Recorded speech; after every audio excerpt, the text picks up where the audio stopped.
Hello, guys, and happy Sunday. Happy Sunday to everyone. My name is Fabrice from the Amateur Football YouTube channel, and this is the unhinged part. Listen, I'm wearing my independent top, guys. I'm here repping it 100%. Before I go into it, let me just introduce everyone that's on this feed, starting from top to bottom. Top is the gaffer of Independent Vets, Ray. How you doing, sir? I'm good, man. I'm very well, thank you. We have a senior representative from the London FA, Jamal Hahn. How are you doing, sir? Yes, all good. I hope everyone's well. We have the coach at the bottom of Independent Vets, Paul, aka Black Klopp. How are you doing, sir? Good. And by popular demand, we've now kicked out Nana and we've replaced Nana with Coach Barry, founder of Independent and also founding member of Accra. How you doing, sir? Good evening, everyone. Hope everyone's safe and healthy.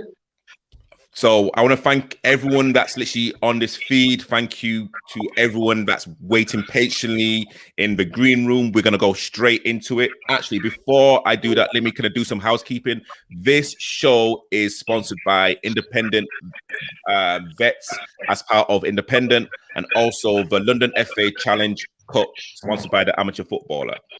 Let's go straight into it, guys. So the first hour, we are going to be talking about topics that's literally been happening throughout the Premier League.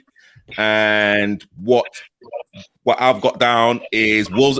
Right now, Wolves are struggling for form. After their like striker, is it Jimenez got injured? I don't know how many points that they've picked up, but I think they're now in a relegation fight. Of course, the Frank Lampard sacking. I don't know if that's a shock, but I know that we have some Chelsea fans on the call, so I would love to get their opinion. There's been a change in the offside rule, and we have, of course, Jamal Hahn to try and explain, the reasons for this change and actually why is it necessary to actually change it at this present moment in time. We will also talk about the Lukaku and Zlatan beef, and also we'll also touch upon the kind of Liverpool resurgence, and especially the game against Tottenham, and literally how like that game changed the fortunes of Liverpool's title challenge. And in the second half, we'll be talking about if non-league players, if semi-pro players, if academy players should be playing in Sunday League football. So before I get anyone else's opinion on the panel, and again, thank you guys for actually coming in, let me go straight to a Chelsea fan. Luke, I am bringing you straight on. Luke, how you doing, sir? I'm not too bad. How are you? I am well. As a Chelsea fan, let's kind of briefly talk about Lampard sacking. What do you think of it, and literally, what do you think about his replacement? I think it's a joke. I think it's an absolute joke. I genuinely don't understand. You bring a guy in who's a legend to the club. The owner makes publicly saying he's got 3 years. He's got 3 years. The first year he got a transfer ban. The second season he could buy people and try and mold stuff. And the third one, that's when we'll start doing him. He has a bad Christmas, and suddenly the news of his perfect move from him is released before him actually getting the sack. It's a joke. My club's a joke. Anyone from the panel would agree or disagree? I totally disagree with young Luke. Young Luke, what CV did Frank have before he was spoon-fed that job? What did he do at Derby with money? Did he get them promoted? No. Let me answer that for you. He didn't. No, he didn't. No, he never got them promoted. They lost in the playoffs. I know. So what CV did he have to get spoon-fed that job? Forget the legend on the pitch. That's gone. Forget that. He's your manager now. Yep. He can't control. He has no idea how to control big names in a changing room. It hasn't been working. He was given the money. It hasn't worked. We all know how Chelsea, your Russian works. And you can't slag off your Russian, because if you do, he'll be off and you'll be back to playing on the pitch with no grass. Them days, you remember, them days. Okay? So you can't say nothing about your Russian because he bankrolled you from day one. He does things the way he wants to do things. Simple as. Frank wasn't up for it. Let him go up to Scotland, get his Spurs at Celtic, and maybe come back down and get a big job. He wasn't up for it. Of course he wasn't. He got top 4 with a transfer ban. He wasn't up for it, but he can get a top 4 with a transfer ban. I think that's up for it. Listen, knockout stage of the Champions League. Although I disagree with Paul, I'm more on Luke's side. Paul still makes some really good points. I think the sacking's a bit disappointing. I think he could have been given some more time, but it's easy to say that when it's not enough money. If I give someone £250 million and we're in 8th place, and maybe I would sack Frank as well. But I think it would have been nice for the game if he was given more time. But the game isn't nice. Can I just interject there? Sorry, Luke. The one thing I would say is anyone surprised? You got to look at the man's track record. You got to look at his track record. Abramovich has no emotional contact. Do you know why I'm surprised? I'm surprised. Are you surprised? I'm surprised because it's Frank. I thought Frank would have been. Abramovich doesn't care who it is. It could be his brother. I know as that you now. said, tell me another Chelsea manager. Please tell me another Chelsea manager where the owner has released a statement about their contract and about a 3-year plan. That's because of the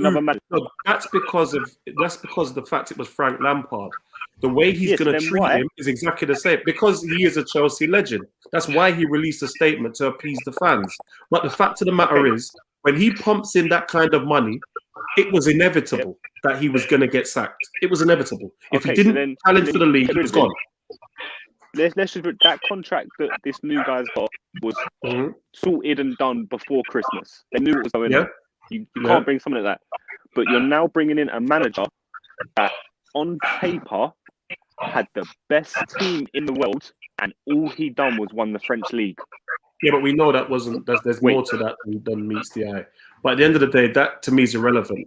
The fact of the matter is, Lampard knew the beast that he was signing for when he joined. Lampard had seen managers come and go. He saw what happened to Villas-Boas.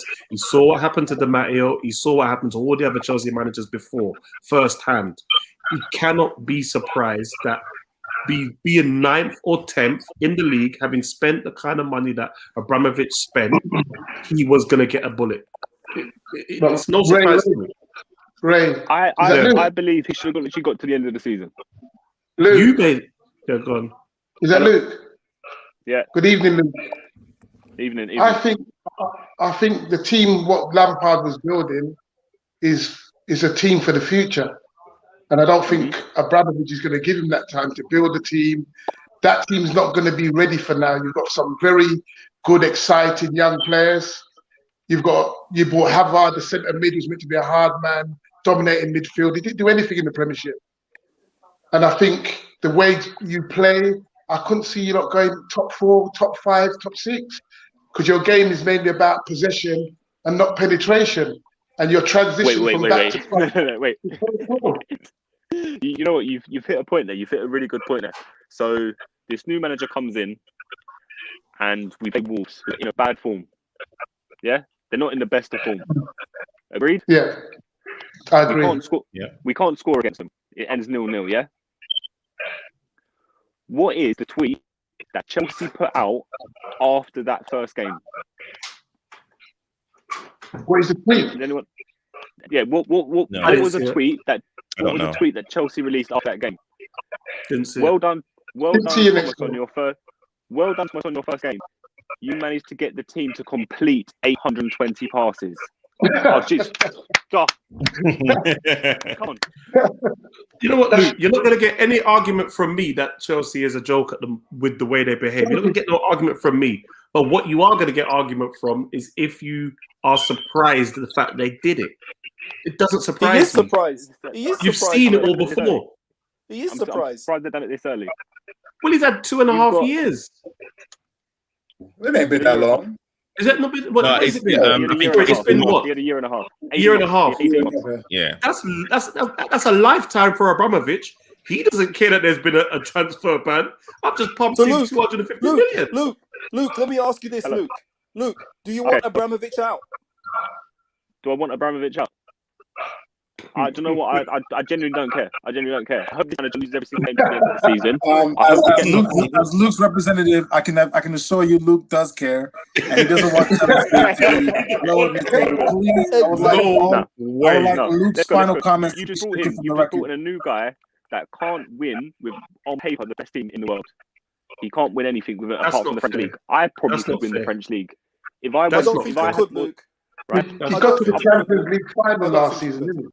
That's not fair, Luke. That's not fair. And I think you're just. Right. I think you're angry, and rightly so. And You're then- angry, but that's not fair. And let's just You go can't with blame what Tuchel. Frank was building.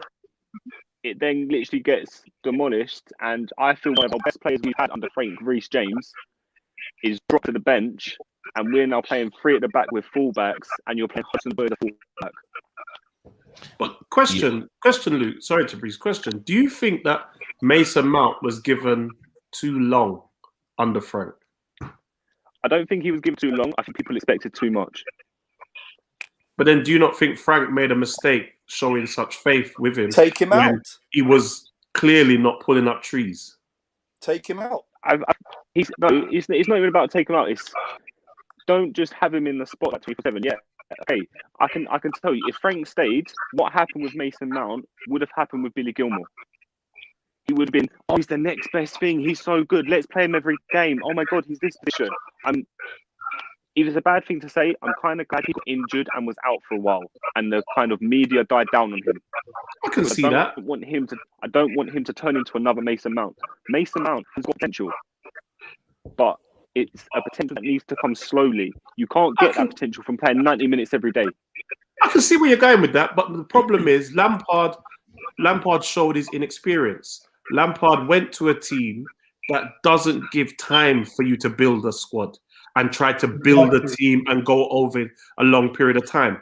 Where if a more experienced manager comes in, you understand the club you're going to, and you understand I need results today. I haven't got time for the results tomorrow. So you try and build while still recruiting for the future. And it's a very difficult skill to get. And it's one that takes experience. And if you're asking me honestly, Lampard should never have gone there at this stage in his career.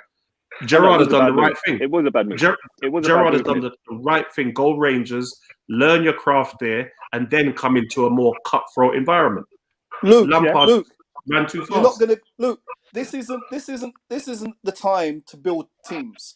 When Manchester and Liverpool are dropping 90 and 91 points a season, this isn't a time to be when your boss is giving you 250 in a COVID season, to buy your players. This isn't a time to say, you know what, I'm going to build a team. This isn't the time, mate. This is the time when you buy players who hit the ground running. Simple. I'm sorry. But you not think COVID had a massive thing in that? Luke, I ain't giving Abramovich doesn't care. I don't give No, you I know it 250. I don't give you 250 and you're telling me in 2 seasons, boss, they'll be ready. I don't want to hear that. I don't want to hear that. Lampard didn't say I want 2 seasons. Roman said to him, you've got 3 seasons. On your third and final season, that's when we will go to it. Was you in a meeting, Luke? It got released to the public. I don't need to be in the meeting. But Luke, did that include him giving him 250 million? No, no one knew what the budget was he was going to get given. No one knew that. No, but in that meeting, did that it, include me giving you that kind of money? like I said, And to be ninth. But what I said, I mean, put it another way. If I ask you, what got released to the public was, first year you've got a transfer ban. Second season you buy and build. Third year we judge you on what you do. And they did. You can't. They do. Sorry, no, You've only been there a year and a half. I'm sorry, ninth after 250 No, okay. million. I say one thing. 3 things. I thought him being franked was enough. I thought him getting to the FA Cup final was enough. And I think him getting to the Champions League and then getting to the round of 16 would be enough. And I'm a bit surprised. Yeah, someone made a really good point. If it was the other way around, I would expect Tuchel to to be sacked. That's a great point. But I did think Roman would be considering the sack, but I thought because it's Frank, he got them to the round of 16 of the Champions League. That might just be enough, but it wasn't. Yeah, Luke. Yeah, sorry. Last one to Breeze. Go on, Luke. Your boy is inexperienced, and just with the Kepa situation, he's inexperienced. You've got how much did you pay for your goalkeeper? Which one? Kepa. Too much. Right. Let's say you paid too much for him. You've got him now sitting on the bench. You can't sell him for what you bought him for, and then you bought in Mendy. Big manager would have put a hand around Kepa and tried to bring him back in. No, that's not fair. That's not fair. That's not fair. Kepa wasn't good enough. Kepa was not good enough. Okay, guys. Well, you know what? Such a big thing. If that's such a big thing, why is Man United still playing De Gea when you've got Henderson on the bench? Because De Gea's rubbish. Okay, guys. Well, okay, well, support, but you can't say that with De Gea. De Gea is quality. Well, you know what? Who said De Gea's quality? Luke, you're bitter. You're bitter, man. Come on. De Gea's quality. He's made the most mistakes this season. Luke. Don't go back to playing on the pitch with no grass. Don't go back to that time. Luke, honestly, thank you so much for coming in, and that's a great debate. Thank you again. Please keep tuning in. Thank you very much. I will. Let's add Ayeri to this feed as well. Ayeri, are you there? What's going on, peeps? You good? No, Ayeri, what's happening, man? Yeah, what's going on? So, what is it about you to talk about? I guess you're a Palace fan, so let's kind of quickly talk about Palace's results. Well, yesterday was a good result. Can't complain of that. I mean, I'm a Palace fan. It's always funny because I just live in the moment. As long as we're in the Premier League and we don't get relegated, it's all good. Coach Barry, what's your assessment of Palace's season thus far? Palace's season? Yes. I think they're doing what they usually do. They'll remain in the Premiership. I think that's their target for every season. They've held on to Zaha, which I'm quite surprised. I think Zaha would have gone this year, but they've held on to him. In all honesty, I'm ready for Zaha to go. I think it's time for him to leave. He don't look happy, and it actually just brings me down watching him play now. He just moans so much, never smiling, always bitching about every single thing, always looking for a fight. I think there's only so long that the club can hold. I can't see that being a boost to the club's morale. Hariri, whatever player you've got as an outlet like Zaha, who's going to be your outlet? This is the problem, but I think there comes a point where attitude and talent, there's a counterbalance. Like, he's obviously talented. He's an immensely talented player, but every time I see him play, he always seems like he's moaning at the players, moaning at the ref. He's just not happy, clearly not happy. And I think at some point we got a good season out of good season. But last season he was way below average, and I'm scared that if we keep him, we're gonna have another season like last season because he's just gonna be too demotivated. Yeah, but you've got players like Connor Wickham, Bushwai, Ben Teke. All of them together when you score 50 goals. Listen, Coach Barry, don't do that. I'm not saying get rid of him this season, but I think we need to find a replacement for him, because I watch Palace and he's clearly not a player that's happy. He's clearly not a player that really wants to be there. I think obviously he's playing so well because he wants to get signed, but I feel if he goes this season without getting signed, we're going to have another season like last season. I mean, do you think Palace and Zaha really go hand in hand? He can have moved to United, of course, probably a little bit early, but I think people have probably looked at Zaha and thought, you know what, for 40-50 million, how old is he? 28 now? It's kind of not, it doesn't make financial sense. And I think Zaha probably now knows that Palace is probably going to be the club that is going to retire. I mean, no, you're mad. Really? I mean, Breeze, take off the hat. Take off the hat. I mean, the hat on too tight. Put the hat on too tight. I'm not being biased, but Zaha's good enough to get into any of the top 6 clubs. Do you think? Really? You're mad as well. No, he's good enough. What, you saying you can't get in? You're mad as well. definitely I- can. Where we can maintain Any the of the starting top play. six. Hold on. Any of the top 6 teams. On his day, yeah. So you'd No. put him above Mane or Salah. All Why right. are you going for the champions immediately? He's in top 6. Because he- Why are what you did he going for say? the champions? Hang on. What did he Why say? you doing So, for the champions? are they not in the top Get 6? into that team. I don't think but where we could maintain 1 minute. that- Sorry. that 1 minute, competition. Ayeri. Sorry, Ayeri. I got to ask Jamal this. Are Right. Liverpool in the top 6? But why are you going for the I'm champions? asking a immediately? question. Did he say the Immediately. top 6? Did he say the Okay, top 6? okay. Let me reiterate. No, wait, Ayeri. Cool down, Ayeri. Jamal, did he say anyone in the top 6? Ray, Okay. you're not answering my question. So I'm entitled to ask the Question is, question. One voice, Why- guys. One voice. Here's the one voice. Hey, Ray, Wilf will get into that Man United team for sure. Defo, 100%. So you put him over Rashford.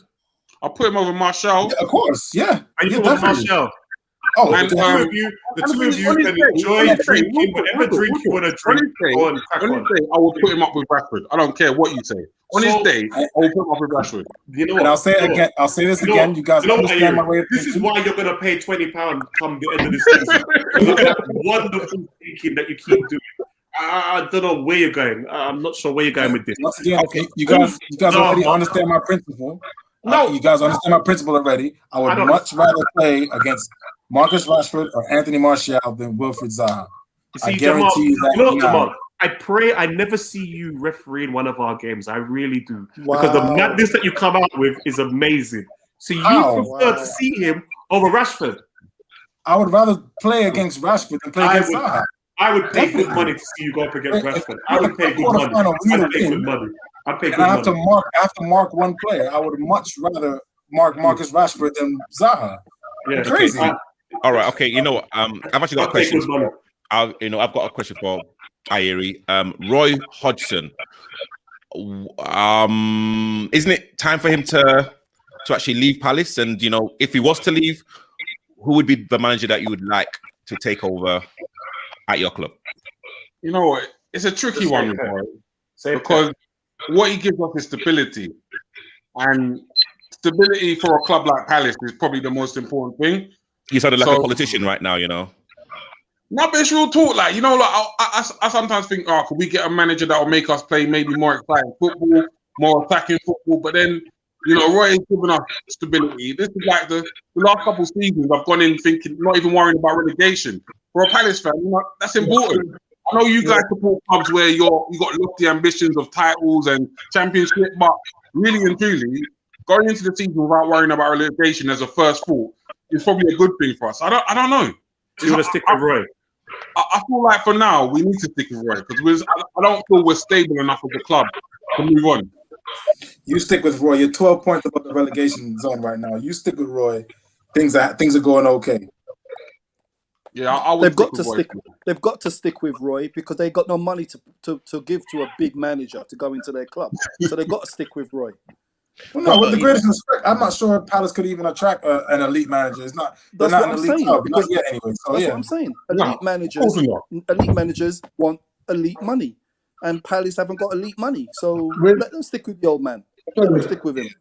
12 points above relegation at this What stage. he's had. It's amazing. With what he's had, he's done a great job. You know what I mean? He's done a hell of a job with what he's had. Herrera. Yeah. Is Yeah. it Herrera? I hear him. Herrera.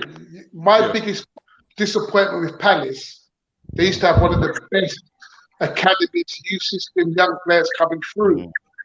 And that has completely gone over the last 10, 12 years. You know what, Barry? There's nothing coming through. Remember, You you know had what, Barry?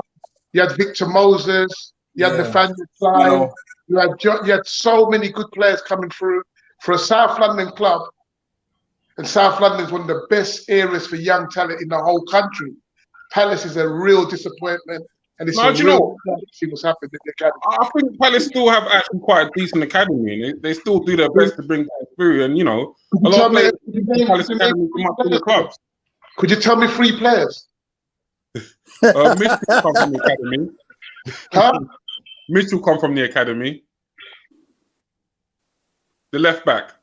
okay, listen. I say one thing for sure. We were discussing this the other day about Barry's point, and we were starting to think: was Not Palace in a- ever an elite academy, or was it just a golden age of players that came in between a 5-year sort of period, and now that period's over. You know, I'm starting to think that now. Jamal, their scouting system's rubbish. They're in South London. So where do you think the players are going? Are they going to Charlton now? Are they going to Arsenal instead? Like, all the best players go to Chelsea first. okay. Chelsea, all the main players go to Chelsea. I remember you got clubs like Man City. Man City are snapping up so many good players from London and bringing them up there as well. There's a lot of competition. Southampton, that Thing is, but Palace is right in the deep part of South London. They get first place with so many players. They're the saying thing that is, like that. Then is it really a fault of Palace, or is it just that the bigger dogs have more money and now have more reach that they can attract the players that Palace used to scoop up? If I was an elite academy player, if I was 14 right now, I'd much rather play for Palace or Charlton than Chelsea. Palace is a cat. You're a man that's got years and the experience of hindsight to know that would be a better choice. But for a young boy that just knows, So where's his parents? So where's his parents? Yeah, Irie, you're talking like the boy's making. You're talking like the boy's making a decision by himself. He's got Palace are obviously not putting themselves out there, and when they get a talented youngster, actually putting him in and giving him that opportunity. There's obviously been a change. Wait! Don't over. Think of it. One voice, please. Think of it, Jamal. No, it's a good point. I'm just saying. You can't expect the average parent to know the levels of academy football. They'll just know. They go by first teams. Oh, Chelsea's a bigger team. I want to say my boy plays for Chelsea, not Palace. When in reality, you're saying all parents are just numpties? No. But a higher percentage than you think are for sure. I'm the referee academy director at Charlton Athletic, and I'm part of the referee academy at Palace.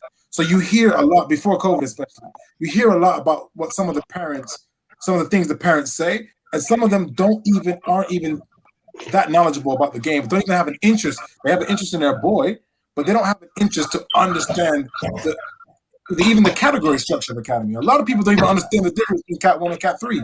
So you really have to study that in the first team world. But yeah, right. Obviously, if the parents are in the know, then that boy will go to the right place. You know, even some of my guys sent their children to Brighton Academy because that's you have a much better opportunity of getting the first team. I don't think the average parent knows that. I honestly don't. Okay.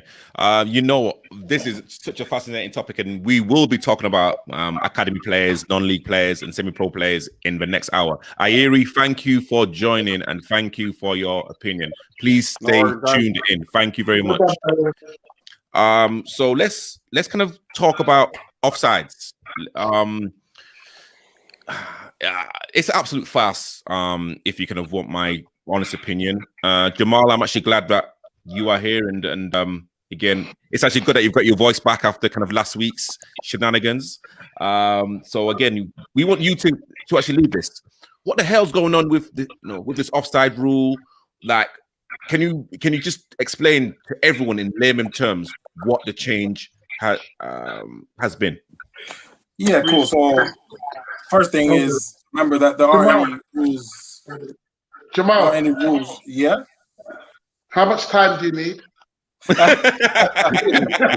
can I just say one thing as well? Can we quantify the change regarding the Man City offside? That's the one that really I want to break down. The one where the guy's way off, way off, and comes back and it's fine to join in and tackle the man. That's the one I need to break. Give me 2 minutes and I'll try to break it down without going too quick or too slow. But so first things first, this is more of a VAR issue. I won't say majority, but a good amount of the referee community didn't want VAR. We felt as if VAR wasn't a necessity.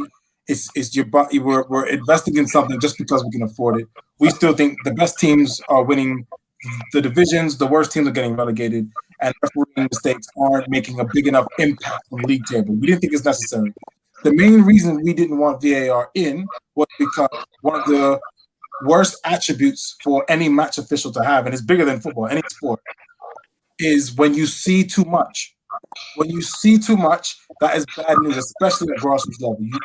You don't want a referee to see too much, because if they don't see anything, then they can't act on it. But if you highlight every little thing, then this is what you get. Like the toenails and the armpits and shoelace offsides, the game didn't need that.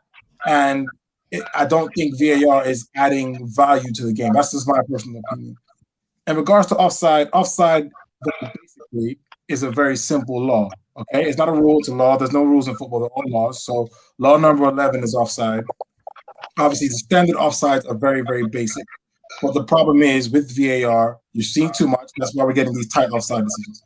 Okay, now separately to the more complex side to offside, because there are some difficult sides to that. People need to understand one of the most invaluable changes to the laws of the game. Up there with the changes to the penalty kick law, up there with the change to the back pass law, which was massive for the game. Offside was big as well. I'm just about old enough to know what it's like to score a screamer when I'm 10 years old. And because one of my teammates is over by the corner flag in the offside position, you would disallow the goal. We don't want to go back to that. That's ridiculous. Okay? So what was brought in is the interfering with play, interfering with an opponent. If you're in an offside position, but you're not interfering with play or affecting the game, it's no problem. We'll play on.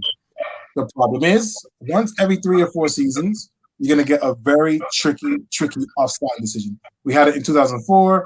We had it in 2010. We had it in 2017 with Dejan Lovren and Harry Kane. And now it's happened again with Rodri and Tyrone Mings. So because Tyrone Mings has deliberately played the ball, now any player in the offside should not be penalized because the defender has deliberately played the ball. That's basically what it says in law language. However, it kind of clashes with the spirit of the game because it seems as if, wait a second, Rodri's 10 to 15 yards in an offside position. He seemed to have gained an advantage from being in that position by Tyrone not seeing him taking the ball off of Tyrone, feeding Bernardo Silva, who then goes and scores. So then, has he gained an advantage? Well, Rodri's definitely gained an advantage. However, as according to the laws of the game, he hasn't gained an unfair advantage. That's why the goal stood. Now, what's now been changed by the PGMOL, which is the Professional Game Match Officials Association, who run the referees at that level. They're now saying we can't change the law because that's down to IFAB and FIFA. What we'll do is we'll ask our referees to interpret that law slightly differently. So if that Rodri incident happens again or something similar, they would penalize that because that is now deemed, we'll interpret that as an unfair advantage. Now you get Dean Smith saying, hey, better late than never. I'm glad you're changing it now. You have Jose Mourinho saying, why are you changing it halfway through the season? Aston Villa have already suffered from it. Now, if it were to happen in their favor, they would miss out twice. So I get where the PGMOL are coming from. They're trying to reduce controversy, but they've changed the interpretation halfway through the season. So that's the crux of it in regards to offside. Wow, you know what, Jamal? I literally switched off after a minute. Like it's I can, and again, that's kind of me being respectful. And literally, I can imagine other Premiership players. I can literally just probably imagine the FA sitting down with teams and players switching off because now the whole essence of football is about opinions. It's about those, the kind of mystery of was he onside? Did the ball cost? In terms of goal line technology, I totally agree with that. But now, for me, they've literally spoiled the game. Every time an opponent scores the goal, or literally scores a goal, it's straight to VAR. VAR, and there's that 30, 40 second wait, and you can tell now players have lost that kind of organic celebration, and again, that's what makes football. That's what makes this beautiful game so appealing. And honestly, it's really just effed up the whole system for me. Yeah, no, listen, I see some of the comments as well. I'm glad for the I think Tyrone put the sleepy face, the sleepy emoji. The reason why I'm happy about that is because good. I'm glad people are sleeping through it because this situation doesn't deserve as much sort of highlighting that it's getting because these incidents are far too rare. Same thing with goal line technology. Goal line technology, what a waste. We probably use it to where a human eye couldn't see it 3 or 4 times a season. It was an absolute waste, I feel. So this change in offside wasn't necessary because that Rodri Tyrone Mings incident doesn't happen often enough, in my opinion. So I'm glad Tyrone people respond that way. Because that's the correct response. I don't think it happens enough to warrant your attention, to be honest. Jamal, can I ask a question, Jamal? Jamal? Yeah, I'm here. Okay. Don't you think we're going, if you keep on pushing all this technical stuff into the game, stopping it for VAR, we're just going to turn into like American football, technical, it's becoming that technical foul. It's getting boring. Football was never meant to be like this. Yeah, 100%. What's your opinion on that? Stop here, stop there. What we're going to have next? Commercial breaks. Is that coming next? Yeah. I'm very surprised that the VAR breaks aren't sponsored by someone yet, and they will be soon. That's and then that will mean there's more of an incentive to have more. You know, we've seen it in American football. You know, it doesn't add enough value to the game, and then it doesn't guarantee the perception of the referee's decision to be any better. Sometimes, if I get a decision incorrect in the heat of the moment, as much as people don't like it, they will always respect it in one way. Oh, he couldn't see. There was a player blocking his view. The ball went end to end. But when I get a second look at it and still get it wrong, people will have no sympathy for it. So I don't think VAR is adding any true value to the game. If so, I can't see it.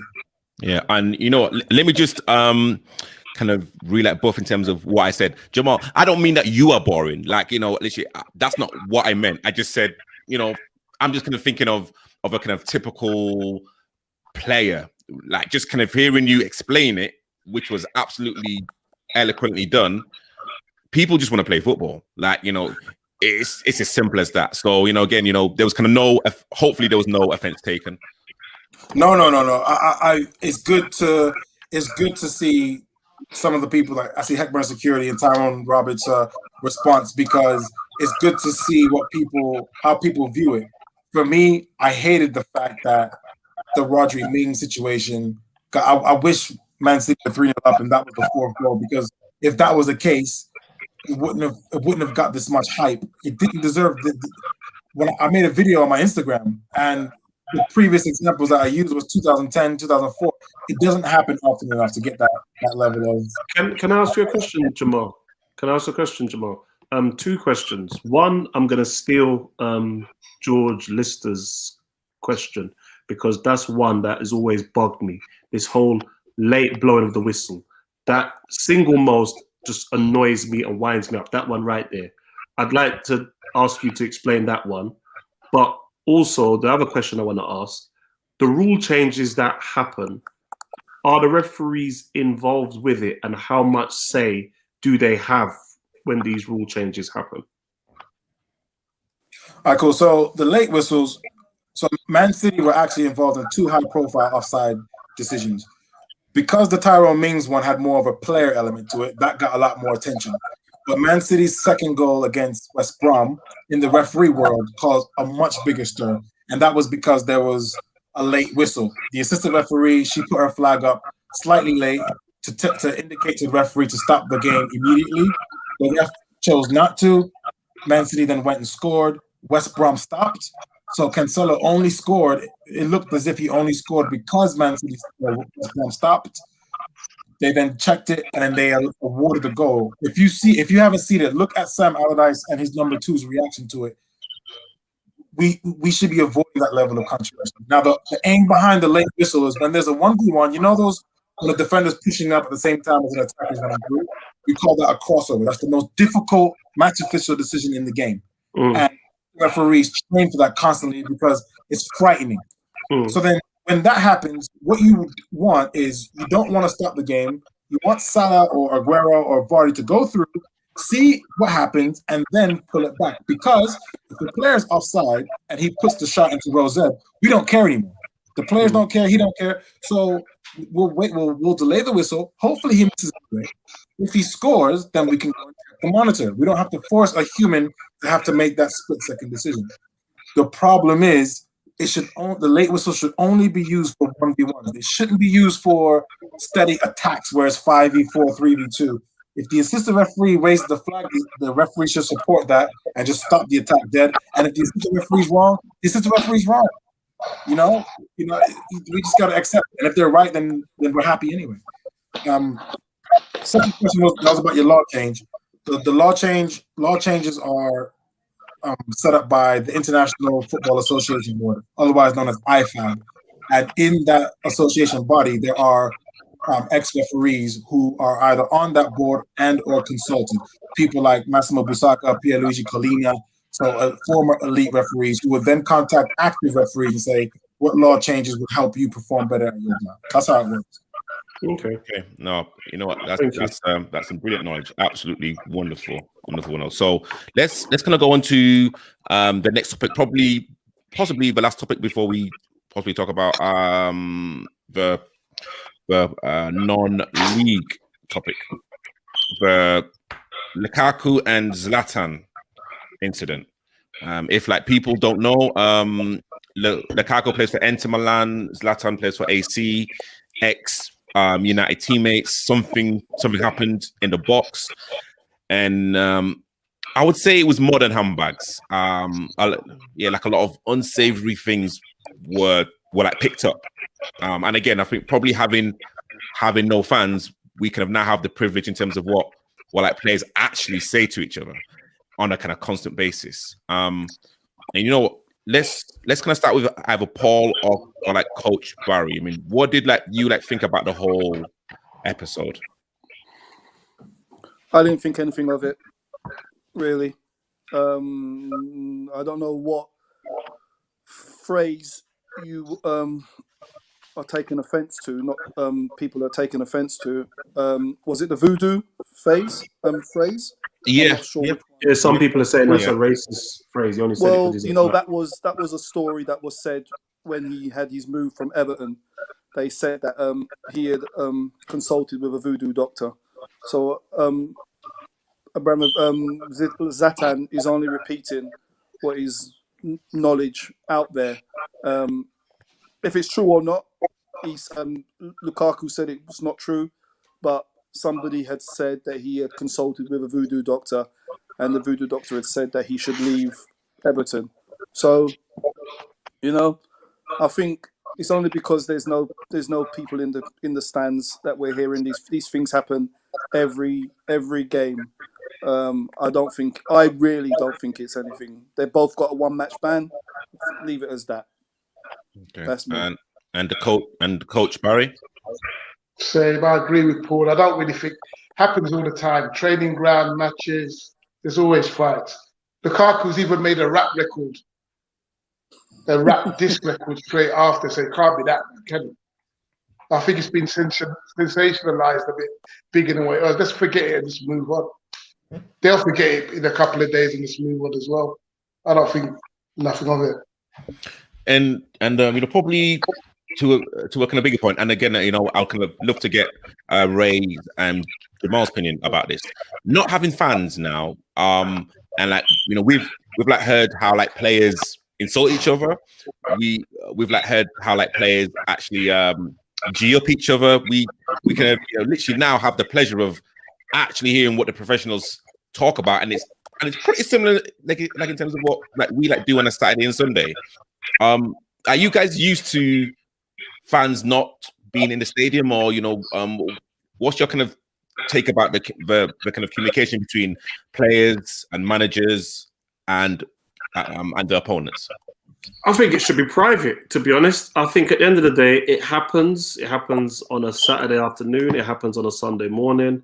I think only someone who's in a parallel world would think it doesn't happen in a professional game. I think, the fans in the stadium hide it. And I think you just got to accept you're competing against someone. You're going to say things. You're going to say things. And some people, like anything, will say things that are worse than others. Is what it is. Jamal? Yeah, I mean, I understand fans don't understand, but that's part of the issue with not having them in. People are hearing more than what we're used to. I think if people are as close to the game as a lot of us are or have been, then they won't understand that these kind of things are said almost on a regular basis.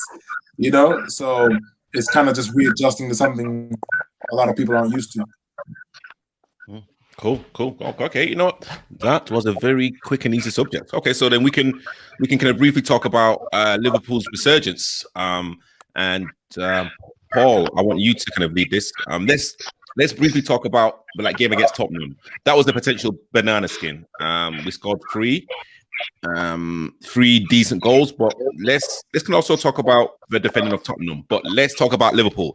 Are Liverpool now on a resurgence? Can you how are you feeling from last week now? We had a panelist on last week that was talking about changing formation, moving players into midfield, changing the way they play. Obviously, dropping players. Don't forget, Paul. Dropping players. Don't forget that. He's no longer here, so we've got someone of knowledge. Barry here. One day is a long day. Is a long time in football. As we said, the people that were sensible on the panel last week, anything can happen, and it did. You're not going to change the way you play as a top manager because you believe in it and your players buy into it. So you're not going to change the way you play, and you're going to play your way out of playing bad. You're going to play your way out of players playing bad. Trent played quality. Salah yesterday got some goals, playing on the wing, not playing in the middle. So I feel the same I felt last week. It's there to be had. Man City obviously have smelt blood. They're there. We know they can put a long spell of unbeaten run on, but it's there to be had. It's nothing. I mean, we all know Mourinho's teams. He hasn't got the money to buy no big stars. It's strange how that panelist was talking about Liverpool playing midfield players in defence. I do believe Spurs are playing a midfielder in defence. Dyer. Okay. No, Dyer's a centre back. He's a centre back. No. He had no business being in midfield. They moved him into midfield. Dyer was a midfielder. Put him in there. Sorry, he had no business being in there. He was a centre back. He came as a centre back and they put him in. Eric Dyer stealing a Liverpool years. Tabriz, can I just say you're out of order here to even mention it as a resurgence. You're bang out of order because the majority of this panel never saw Liverpool as having a dip based on little things that weren't going their way. None of the sensible people thought that Liverpool were out of the race for the title. It was one person who shall remain nameless and another one who was a guest on who thought Liverpool might be out of it. So to even say about resurgence, you're bang out of order. Keep that to yourself. We didn't say that. So that's the end of that. Coach Barry, I think there was literally like a lot of talk about Liverpool changing formation, hopefully getting a defender in. What do you think about the academy players like Reece Williams that have literally come into the Liverpool team? I think it's a good thing. I think people are knocking him, but it's just like you've got to give the young players a chance. Like when you go for a job and they say, "Oh, you've got no experience." How is he going to get experience? You've got to give young players a chance. Klopp's rotating his squad. You don't sign a player if you don't believe in him. Play your players. Liverpool's good enough to beat anyone. The only thing I saw in Liverpool, they weren't taking their chances. They've taken their chances. They've won games again. 3 points there. Like I said, every game they've lost, they could have won. So what's the point? It's football. It's football. You can dominate a game for 90 minutes and still lose. You see it all the time. Liverpool's a great side. They've not gone bad over a few weeks. I don't know what the panic is. No, Barry, it's these people who drink blue drink and just get excited and start, Liverpool have finished. They need to change. They need to sell. They need to go and buy Tyrone Mings. It's all nonsense. Tyrone Mings? No one said Tyrone Mings, is it? Barry? Yes, he did. What's the recording? A man said by Tyrone Mings. They should go and inquire about Tyrone Mings. I don't know what he was there to do or what he wanted him to inquire for, but Salah. Hey. Oh yeah, drop Salah. And drop Salah. No, you can't. He's the top scorer. Like I said last week, you can't drop the top scorer. No way. Who does that? Come on. And Coach Barry, another player that's literally come like through the like ranks, Curtis Jones. A lot of people have said that he's the potential Liverpool captain. How good is he from like what you've seen? I think he's an excellent player. I just think he needs to simplify his game a little bit more. Sometimes he just tries a little bit too much, and there's sometimes a little bit of the decision making. But he's a top player. He's going to be a top player. I watched him again today, and he played very well. He's a good player. Klopp wouldn't put him in the side if he's not a top player. Simple as that. I got a lot of respect for Klopp. He does not. I mean, to be fair, I've heard that. Sorry to cut you, Barry, but I've heard that on the Sky that Liverpool are inquiring after a Preston defender. 2 million from what's his name? Hold on. Is it Preston? I think. Yeah, it's Preston. The centre half. Ben Davis. Ben Davis, apparently. Now that I can understand. It's 2 million. Stick him in, see what happens. I get that. That to me makes far more sense than trying to go and sign a Premiership centre half, and you know the clubs are just gonna pull you over the coals over the price. Yeah, see, Tyrone and fee agreed, and I can see why they did that. That makes sense. But the madness that was being spoken on this panel last week. But Tabriz, listen, Barry, Tabriz, Ray, and Paul beat me upside the head last week when I said, "Oh, they should try and get a centre back." I think they'll try and get a centre back. And now, no, we didn't beat you over the head. No, we didn't beat you over the head. Dennis Mustafi. Now I've heard about Aaron Long. Now Ben Davis. It's like clearly he's gonna buy. He needs another body in there. No, we didn't bat you over the head. Remember, Fabinho's just got injured, and that's now another guy who was in there comfortable is now out. So the situation has changed since last week.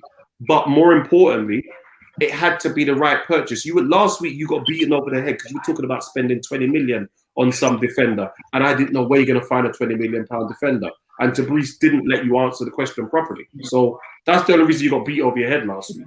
Oh, it's Fabinho injured. Yeah, Fabinho got injured. Oh my gosh, Liverpool. That's why they played Jordan Henderson today, and is it Nathaniel Williams? They played at centre half today. Wow. Okay. Yeah. Okay. Cool. I think Paul has dropped out. I think his internet connection is not the greatest at this present moment. But you know what? Let's move on to a second topic. Let me just thank everyone with the comments. It's crazy amounts of comments. Thank you for the interaction. I'm just putting everything that I can on the screen because I got a big telling off by the person that drinks a green drink that I don't. That I literally missed a lot of stuff. So thank you for everyone that's been commenting. Thank you for honestly, like it just means a lot. There's some good ones. There's some good comments in there. Honestly, there's some great comments. Keep on coming. Keep them coming. So the next topic we are like talking about. Where'd you see that? Where'd you see the comments? Where? Are you on your phone? Yeah. Oh yeah. I mean, we can see them, and when I kind of put them on the screen. Honestly, absolutely amazing. So but next topic we are talking about Sunday League football. Do you think non-league players, semi-pro players, academy players should be playing Sunday League football? But before we actually start this conversation, I want to add Mark Martin to the stream, our kind of guest from last week. Hey, Mark. How's it going, gents? Happy Sunday. Good. Hey, good evening. And we're still waiting for Paul to actually come on. But you know what? Coach Barry, I want to start this off with you. Do you think it's an unfair advantage that academy players, non-league players, semi-pro players are allowed to play Sunday League football? My opinion, I'm biased though, because when I was playing semi-pro and all that, me and my friends, we all played. That's how it was back in the day. In the 80s, all semi-pro players played Sunday. Academy boys all played in the Sunday leagues. There was no difference. All of us played. And you still came across players just as good as us. Sometimes you came across players even better than us on a Sunday. I don't know what's changed so much. I think the academy has changed football so much because a lot of the young boys can't get to play no football at all, because once you sign for academy, you cannot play grassroots. And it's difficult to explain because it's different sort of contracts, youth forms you sign when you're in academy. So say you're in academy and you sign like a Y10, so that you sign a 2-year schoolboy form, and the clubs don't want to let you go, because when you sign a Y10, that means you need compensation. And if the two clubs don't agree, that boy can't play football for 2 years because he's an academy player. So they've got to change some of the systems in there. But I don't see no problem with it. Back in the day, there wasn't a problem. We was even producing just as good players.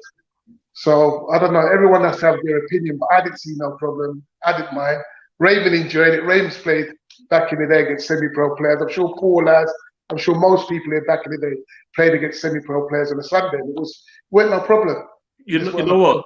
You know what I think? As far as I'm concerned, I think people are just too scared. They're cowards. At the end of the day, you come up against a player, and some players are going to be better than you. Some are going to be not as good.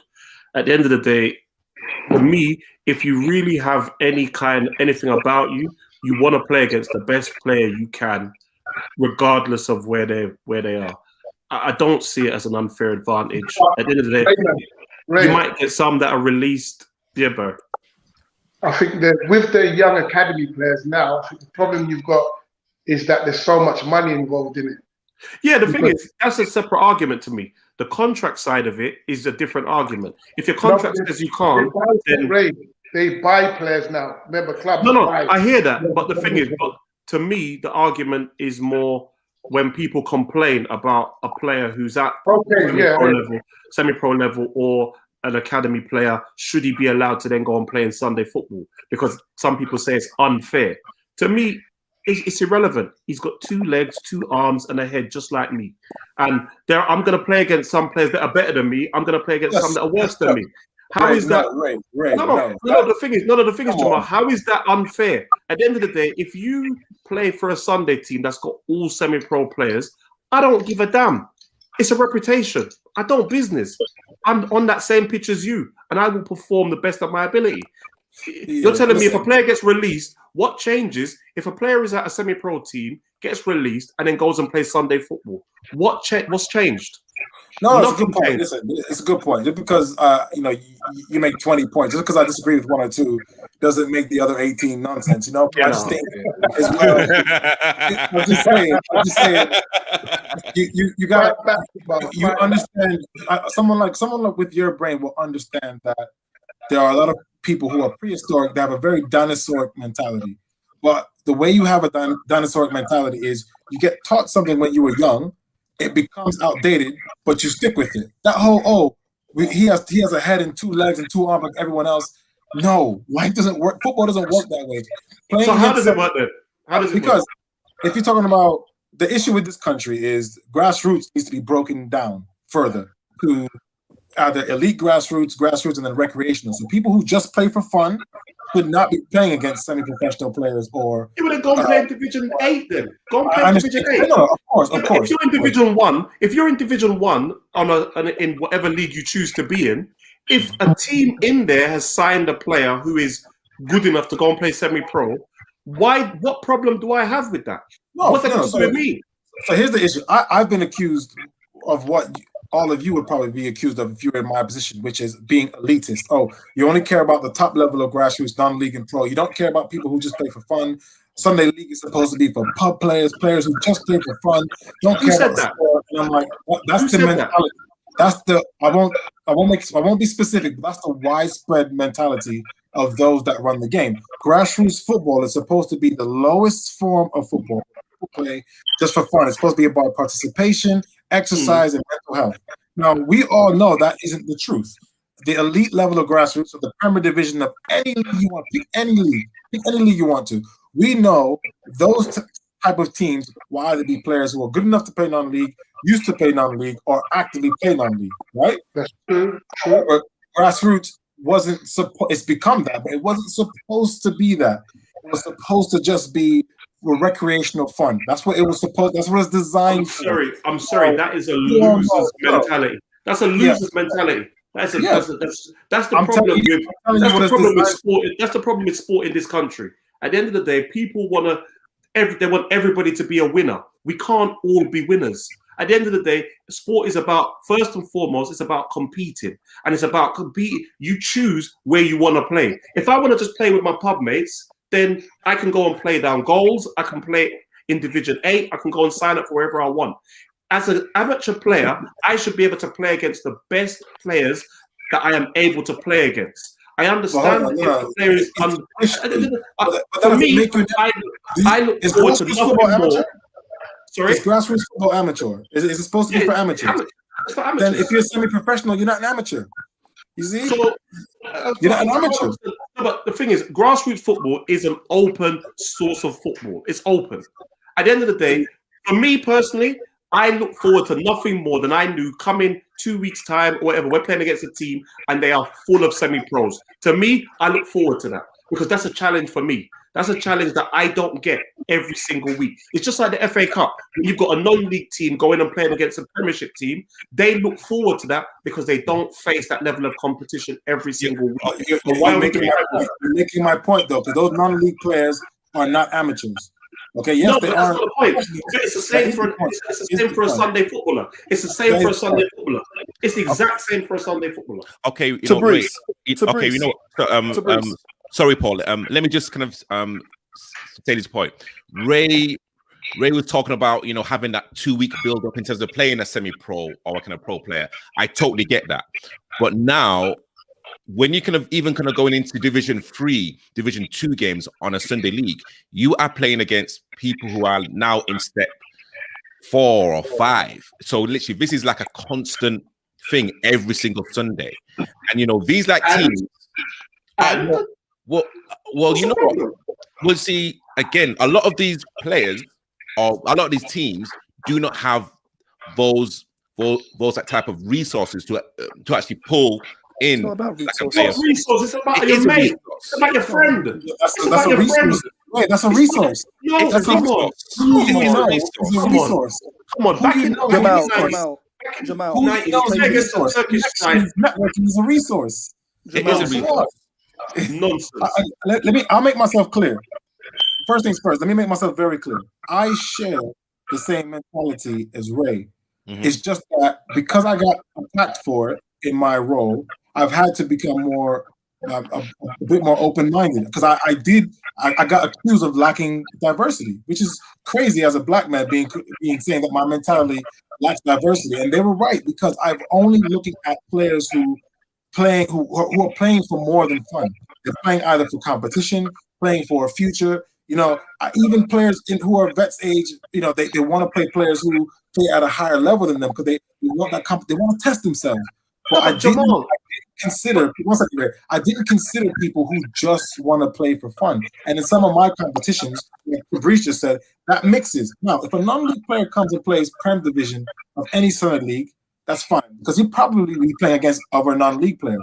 But if I know a friend or a cousin and I'm playing Division 3, Division 4, and I play semi-professional people, that isn't fair. Those lower divisions are designed for people of a similar ability. They shouldn't be playing against Jamal, the thing is, as far as I'm concerned, you say that the divisions are whatever.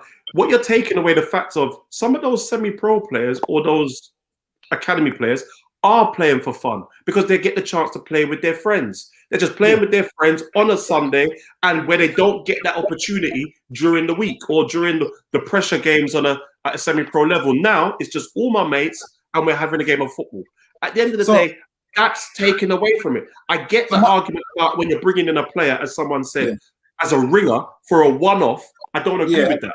But if you've got players that are committed and we play, it's like when you said play vets football, there's a team that play a famous footballer who comes on YouTube all the time, and players enjoy playing against him. It's a test. It's a test, and I'm sorry, but we're taking away the ability for people to test themselves against players that they don't normally come up against. I think that's a great point. I just think people should have the right to sign up for it. If you are in the Premier Division of any Premier League, you're kind of in the way signing up for that. Yeah, there's no way you're gonna play all those games and not expect to come up against an ex-pro, ex-academy pro, or current non-league player. But if you are in the lower divisions or in outside of the Sunday elite competition, and you're playing in the London Cup, either the secondary competition or the tertiary competition, there shouldn't be any non-league players in that. That should just be for people of similar ability. Why? How can you tell me how good that? Sorry, Paul. Go on, Paul. There's two types of football in grassroots.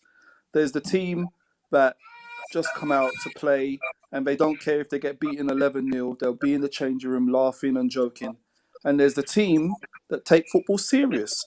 That if they lose by a 1 goal or even sometimes if they play well and they still and they haven't performed well, they're pissed off. I don't mind whatever team wants to come up against the team we are. If you've got pros in there or not, I don't mind because I expect my players to up their game. Their game is up anyway. Independent vets, their game is up anyway. We get so many comments when we were going from division to division to division to division. You're not 35. He's fast. Because we're playing vets football against some teams who don't take football serious. It's just to get out of the house so they don't have to go to IKEA with the missus on a Saturday. That's it. We take football serious. That's why sometimes we've got 6-7 men on the line. Some teams scrape 11. There's 2 levels of football, grassroots football. You know, you shouldn't be scared to play against people that are better than you. You shouldn't be scared because you should be able to test yourself. And then if you fail, you go away, you work on it, you come back, you test yourself again. Don't be scared. 100%. So I'll say to teams in our division next season, don't be scared. Don't be scared. Don't be scared of us. We've got very fast, very skillful players. Don't be scared. Test yourself against us. And then when you fail, you come again and you'll be okay. Don't be scared to fail. Don't be scared to fail. Mark, I would love to get your opinion about this subject. Thanks, Tabriz. I think what it is that there's different levels to the game of football. And, I totally agree with Jamal because at the end of the day, there needs to be a clear definition of the different levels. Now, in terms of the cross-pollination of those levels, yes, it is needed. So at every single of that, whether it's amateur, semi-pro or professional, yes, there needs to be some cross-pollination so people will understand, what the actual levels and milestones are. But it's just like any other craft. If you're playing music, there's different levels. You can't, if you're at level 1, you can't jump to level 8. There's certain rules that you have to play. Probably if you're in a jam session, the different levels can come together. And that's similar for football. I think that there needs to be a clear definition. Now, in terms of whether amateur football, I think what Jamal was saying earlier about amateur football being distinguished in the sense that, are you just doing it for recreational? Are you actually doing it for a sport? Because if you've done a survey across amateur football, why people are there, you'll probably have 100 different views why people are there, probably just to get out of the house from stress. So, until we define and understand where people are in this, I think that it will give us a bit more of a compass in terms of answering that question that you're proposing. Fabrice, quick one. Sorry, urban teacher. Great point, actually. Just to make a point, actually, someone's just written in, a guy, Spencer. Yeah. He's Clapham something, Vets team. They found their level. They're in Division 5, I think. That's their level. He said, "Oh, you've never beaten us and whatever." But we, Spencer Graham, but we went on and now we're in Division 2, 1 cups against first division side. They just play football because a lot of their guys just want to get out of the house. They, don't want to play, don't want to go to IKEA or MFI, But we play football because we don't find it a joke. We play football because we want to win games. And we don't care who we come against. If we found out... Coach. Yeah, Coach Barry. And Jamal, the other point, when you're saying, how do you stop semi-professional footballers playing? Because a lot of semi-professional footballers I know play Sunday football. They're classed as non-contract players. they don't sign contracts, but they play for top semi-pro teams. So are they not allowed to play, or they? Because all you stop are contract players. You don't stop the non-contract players. They still play football. So it's very hard to say he can play, he can't. So a lot of the top Sunday teams have a lot of semi-pro players. It's just that they're non-contract players. So you're going to stop those players from playing as well? Bang. No. So first things first, I did it myself. So because that Sunday league, if you're playing for a non-league team who don't have a reserve or under 23s team, Sunday league is literally what you're going to play to keep fit. That's completely fine as long as they are playing in an elite division. For me, and it isn't really an issue. Because one thing that we don't want is for the adults, we have 3 different competitions. What we don't want is we don't want non-league players winning each London Cup trophy. You only want them winning the elite London, the Sunday Challenge Cup, which is sponsored by Amateur Footballer. That's the only cup we want them in. You don't really want them for some of the amateur cups. You don't really want that because you're taking away from what it should be. You want players of a similar ability in each competition. You don't want that cross-pollination as much. Can I ask you a question, Jamal? It's a bit off topic, but I feel it's linked. You see, when you've got like the NBA players playing in the Olympics, do you see that as a problem? No, but probably because I'm not old enough. There was a time where the older generation had an issue with it. It was supposed to be amateurs in the Olympics. I think I'm a little too young for that. I think Olympics for professionals. So right. So at the end of the day, and I'm glad you said that, because that was an argument that was put forward to when the Dream Team first went into the Olympics. Oh, it should be for all amateurs. They shouldn't have them in.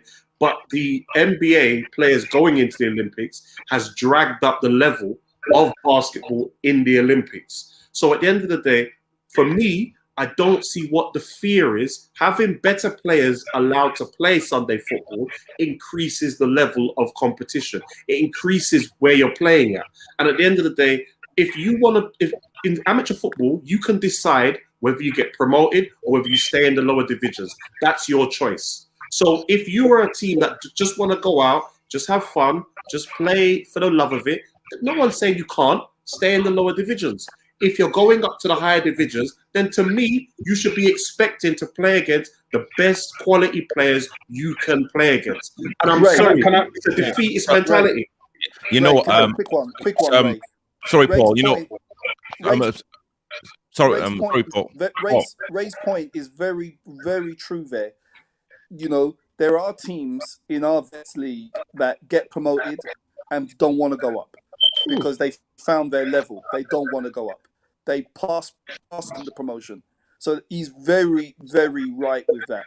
You know, they find their levels. They want to stick with it. Lower league teams, most of them are just playing for fun, have a drink with the guys in the clubhouse afterwards. When you reach up to the top levels, you know you're going to be playing against serious teams. They might have a semi-pro mixed in with it. You shouldn't be scared of that. Crack on. Roll your sleeves up and get better. Go and improve yourself. I'm sorry. It's a defeatist mentality. I've actually got Emeka on in the green room. I mean, I had Emeka to this live. Hi, Emeka. How you doing, sir? Yeah, not too bad. We would love to kind of have your opinion about this topic. Yeah, so I play semi-pro and I also play Sundays as well. And for me, I feel like when you're a semi-pro player, like Ray said, it's a lot of pressure. It's very like, you know, you've got a manager telling you how to play, how to set up. When I play Sundays, you can't just turn up with your friends and you can't just have fun, and you don't play football in the same way as you would on a Saturday. It's more, you just have fun with it. It's a lot more of like a social thing. And I think, yeah, the leagues are there for a reason, and like the cream will rise to the top. As they said, like the better teams will be at the top. I think that the main issue I have with this topic is what we're classing as like semi-pro players, because I know many players that don't play at a semi-pro level that easily could play at a semi-pro level. There's a lot of people that don't play semi-pro that would absolutely batter. And there's teams that I played up against that supposedly like amateur players, absolutely players off the park. Playing semi-pro, it's a very big commitment, doing all of that training during the week, after work. There's a lot of quality players that just don't have the time to do that, but they're good enough to play semi-pro. So I think the whole, if you're semi-pro, you're not worthy, is that I don't think it's that at all. And equally, there's semi-pro players that maybe they don't play a lot of minutes for their semi-pro team, and Sundays where they can like stay fit and keep playing football, what they obviously love to do. Okay, so Emeka, so actually, what is like your mentality like when? Because again, you kind of touched upon in terms of when you kind of when you play Sunday league, it's more for fun and like relax. I mean, do you? And again, like be like honest. Do you like take it as seriously as you do when you can play for your semi-pro team? I mean, if you kind of make a mistake, if like your team loses, what is your mentality? Absolutely. I think you're just there to see your friends. Like you're not tracking people. It's a bit like a game of basketball. It's just like, right, you attack, we attack.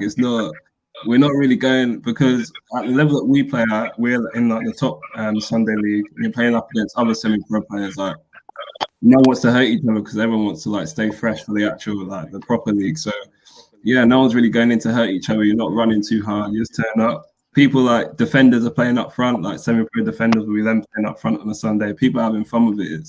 That's what it's there for us. Okay, so and literally, I'm not saying that you are talking for the majority, but again, this is probably what Jamal is saying. It's kind of tainting the kind of Sunday league, industry where semi-pro players come down and literally play wherever they want. Because again, we have some Sunday league players who like may not get to that semi-pro or non-league level, but like still committed and like still want to play football. So like seeing a defender playing like up front, guys, I'm gonna put it out there to you guys. Don't you think that's disrespectful? No, they just get their ass bust. They just get beat up. If you want to come and play out of position and go play up front, and my team's good enough, you get buried. It's that simple. I don't know where you're going with this. You just hide it. That's the way football is. That's the way it should be. I mean, if you think about the basic, and I hear all the comments as well. I'm reading the comments, and I don't think anyone's criticism of me is unfair. I think it's fair. But if you do look at it, of course, semi-professionals is huge. You're talking about from step 1, National League Premier, all the way down to step 7. That includes a lot of divisions, a lot of leagues, and there's a huge difference. But if you are talking about players step 4, step 3, and above coming down, you're talking about people who are good enough to get paid for something they do, playing against people who are supposed to be playing for fun. Now, as Emeka and plenty of other people have mentioned, there's plenty of people who play Sunday league who could easily play non-league, either just don't fancy it, don't have the commitment, had injuries. We know that. However, sometimes, as Mark said, there's a bit of cross-pollination, and it doesn't really. It's kind of against what the grassroots games is supposed to be for. Okay, but can I say something here? Who's justifying the cross-pollination is what I want to understand. Good, that's a good question. Like, who are you to say that if you play semi-pro that someone that doesn't play semi-pro is worse than you? That's not how it works. No, but I said cross-pollination because obviously there are different levels to the game of football. Now, obviously, the reason why you're amateur is because you're not at that level to exceed, or you could be at the level to exceed, but you're not at that level yet because you're in that whether it's team or division, playing at the level that you're at. Now, obviously, when we look at people like Jamie Vardy, who's been like an amazing success, who's come from the lower leagues into the Premiership and doing fantastically well, they are the anomaly, but. I just want to put it back a sec in the sense that I've seen a lot of young people, talented, gifted. In my eyes, they are semi-pro, and with a bit of finance, mentoring, and having a bit of support, they could make it all the way. But what we find is that a lot of them end up in the amateur leagues because either they're tagged with an attitude problem or they didn't get the holistic support around them. And I just think that, look how much talent we've lost over the years because we haven't really, supported those individuals that are trying to make the transition or the cross-pollination into the other kind of levels. So that's the point I just wanted to just pull out there. I think some of your points are, I won't say crazy, but listen, we've say crazy, Paul. You say crazy. We've gone, Urban Teacher. We've gone past this image of if you're just a good footballer, you can make it as a pro. I mean, people who know football, and I put that with the Barrys of this world. It's more than that. It's more than just being able to play football. Play football, definitely. It's Paul, outside of how you handle yourself. Paul, When you say about those players you believe were semi pros, maybe they didn't have the whole package. And you know, it's those days of he's a fast runner, so yeah, he'll be able to make it in pro. Them days have gone because there's too much out there for them to pick from. The only point I would say, Paul, on what you're saying here, there's a lot of nepotism in football too. So let's not even put that to one side. There is a lot of players that lack all the abilities that a lot of probably young gifted have, but they won't get through because of the nepotism, the favoritism, and also a lot of people comply. So a lot of that raw talent and the talent that I deal with on a regular basis, they're rough diamonds, and it's one of these things that how do we support those amateurs and those semi-pro footballers that are the rough diamonds in this space, And like, what's your name again? Tabriz. Yeah, yes. Just one quick point. Well, I think a lot of people get a misconception of football. Yeah, it's not about if you go to a club, even a young player, older player, go to a professional club, and a lot of boys get upset because they say, I was as good as everybody there. That's the point. If the club's already got 20 boys like you, and you're just another one, you're not going to get signed. If you're not bringing something different to that squad or making an impact in that squad, they're not going to sign you. You could be as good as all of them. Everyone knows that. Why do I want 20 oranges? I got 20 oranges. Exactly. Why do I never want exactly the same? You've got to bring something different. And it's not just about talent. There's so much. We've just had 2 boys. I've got a boy just gone to Middlesbrough. I've just got a boy gone to West Ham. The only reason why they've got in and got signed, because they bring something different to their squad. They bring something different. And also the mentality, the training, the commitment, the backing, everything what you're saying there is correct. But you can't be just as good. You can't, clubs ain't going to do that. You've got to make yourself better. It's not about being just as good. What am I bringing different to what they've got already? It's just a quick point, but just keep that in mind. So, Coach Barry, let's kind of talk about the academy players. If an academy player came up to you and said, you know what, I want to start playing Sunday League football, what would you say to that player? He wouldn't. He'd get kicked out of the club straight away. Because remember, all the academy boys now are on contracts. The academy players now look like like a commodity, especially a club like Chelsea.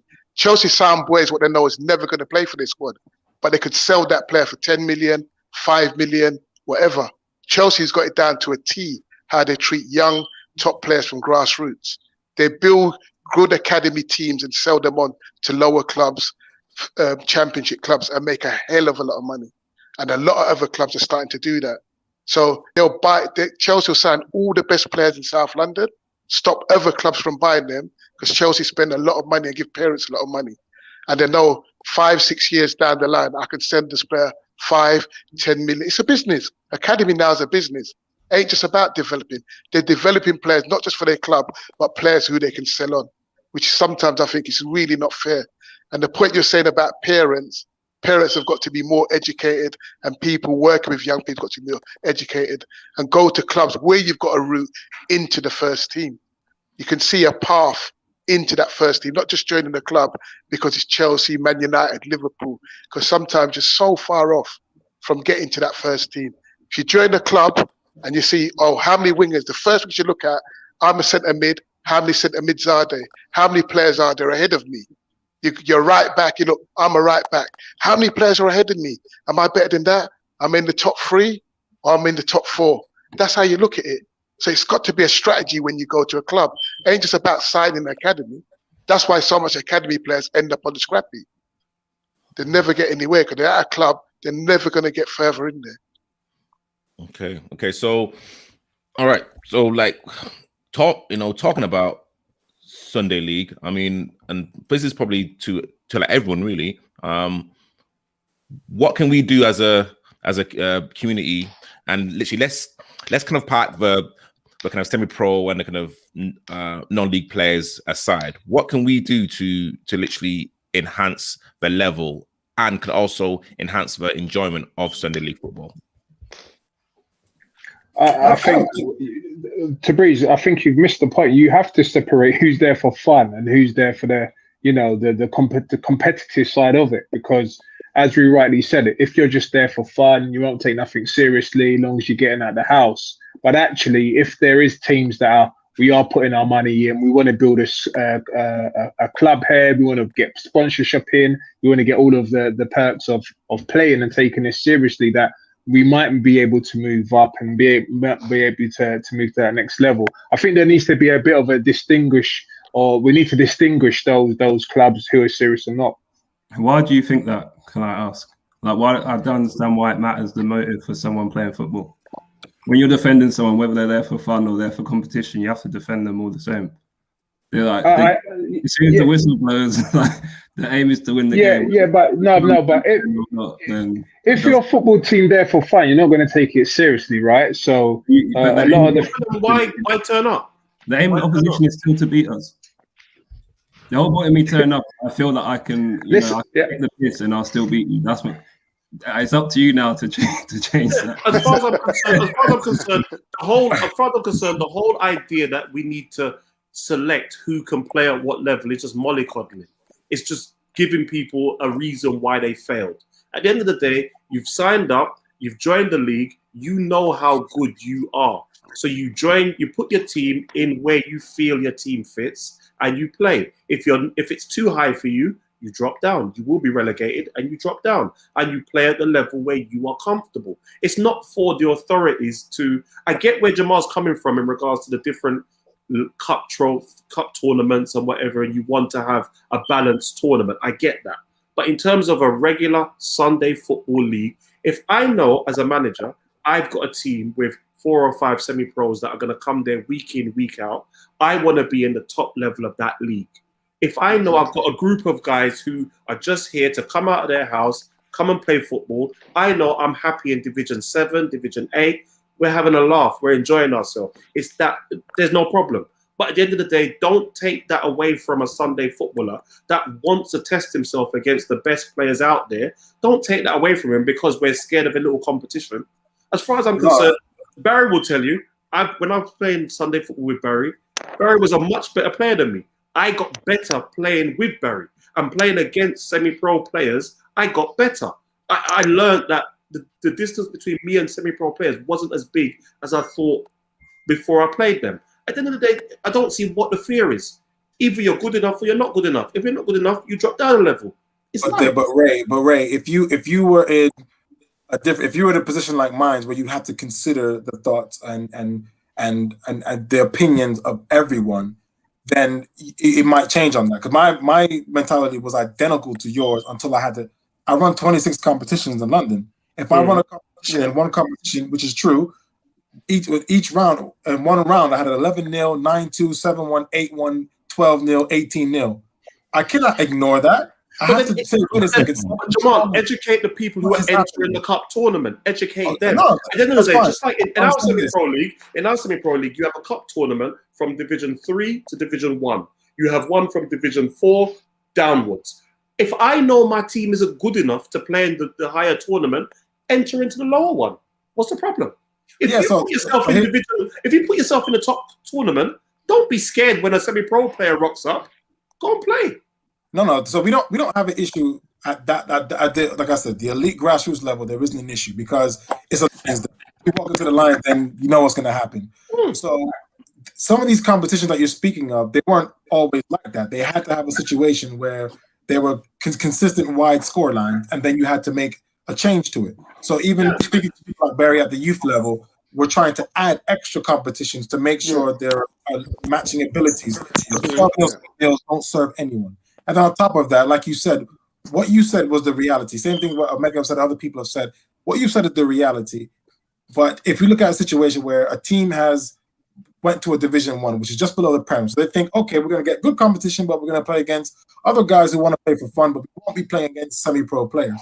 They get there, and a lot of those teams have got some resources, they've got semi-pro players in there, and then you'll say, okay, well, they'll get beat every week and then they'll get relegated. Well, from an FA standpoint, when teams are getting beat every single week pretty badly, their motivation to play reduces. And if we lose a team or have 10, 15 players out of the game, we're not doing our jobs, because our jobs is to get people playing the game as much as possible. So that's why we have to look at these things and discuss it and say, wait a second, what can we do to prevent that from happening? We have to. If people aren't kicking the ball, then we aren't doing our job. Simple as that. I'm sorry, that's mollycoddling. Just a quick point. That's what it is. How can you not see that, though? I don't understand how you don't see because that's mollycoddling. At the end of the day, where is the person's responsibility who manages the team? Where's your responsibility? Don't put your team in a competition that is too high for you. That's the responsibility. But Raymond, Jamal, the top Sunday team, some of the top Sunday team pay their players. Yeah. They pay their players. They've got some of the top players. I remember back in the day when you play against the Turkish team, and the Turkish team was paying all of these players. All of them was on money. And I had no fear against them. Bring them on. What? Yeah. What am I gonna do? So who regulates that? When someone has the opinion of Ray, you have to understand that there's going to be someone who has the opposite opinion of him, and we have to accommodate both opinions. We can't say let them go and register for the lower. Let them go and register for the lower opinion. Jamal. So I set up a Sunday team about 3 years ago. When I joined, when we applied to join the league, we got an email back from the FA saying they looked at the fan numbers from the players that we tried to, obviously add to the team. They're like, you have to join in the top division. So I think they do look at where people are playing. So the authorities can also do their bit and actually look at where people are playing if they're semi-pro and then put them in the appropriate. So everything comes up on the fan number. Yeah. So I think stick the fan number. Yeah. Once the FA's done that job and you get put in a division, then you play. Yeah. You're describing a very efficient process that worked very well in that situation. But that's what we feel needs to happen the majority of the time, because it's something you have to look at. And all of you here, you have no idea where your future is going to be. Some of you will probably be running competitions. Who knows? And if there is some competitions where the score lines are wide, you don't want to, Marty cover, as you say, but you have to consider, wait a second, we need to be putting people in the correct levels. There's a Champions League, there's a Europa League, there's a Premier League, there's a Championship. You have to, because when you put people in the appropriate levels, and especially when you have players who aren't of a high standard, but you have a group of them in a cup competition who are all of that same low standard, you're still getting competitive games, and that's what it's all about. I understand that, Jamal, and I do agree with that. But at the end of the day, what my point is, and as the topic of this conversation is, should semi-pro players be allowed to play Sunday football? And for me, it's still a yes. I don't see any reason why. Yes, you can put them in the highest division, and to me, I can't see a semi-pro player wanting to go and play against a Division 8 player, because it serves no purpose. Pointless. It's pointless. But at the end of the day, to ban them from playing it is wrong. But like I said, semi-pro players are all through Sunday football, the non-contract ones. You don't stop non-contract players from playing. So and they play for all semi-pro clubs anyway. At this stage, we can't, because if they're not non-contract, there's so many steps. Well, currently there's so many steps. Next season, who knows what's going to happen? There's so many different steps in non-league.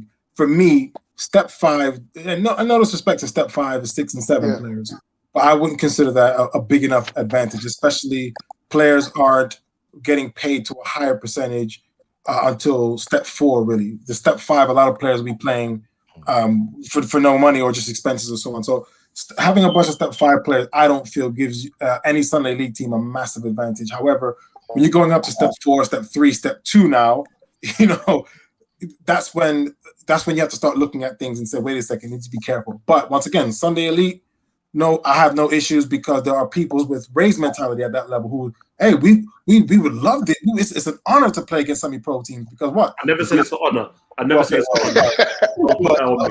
Never said that.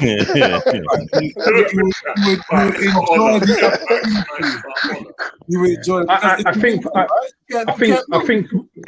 it's an honor, Ray. It's an honor.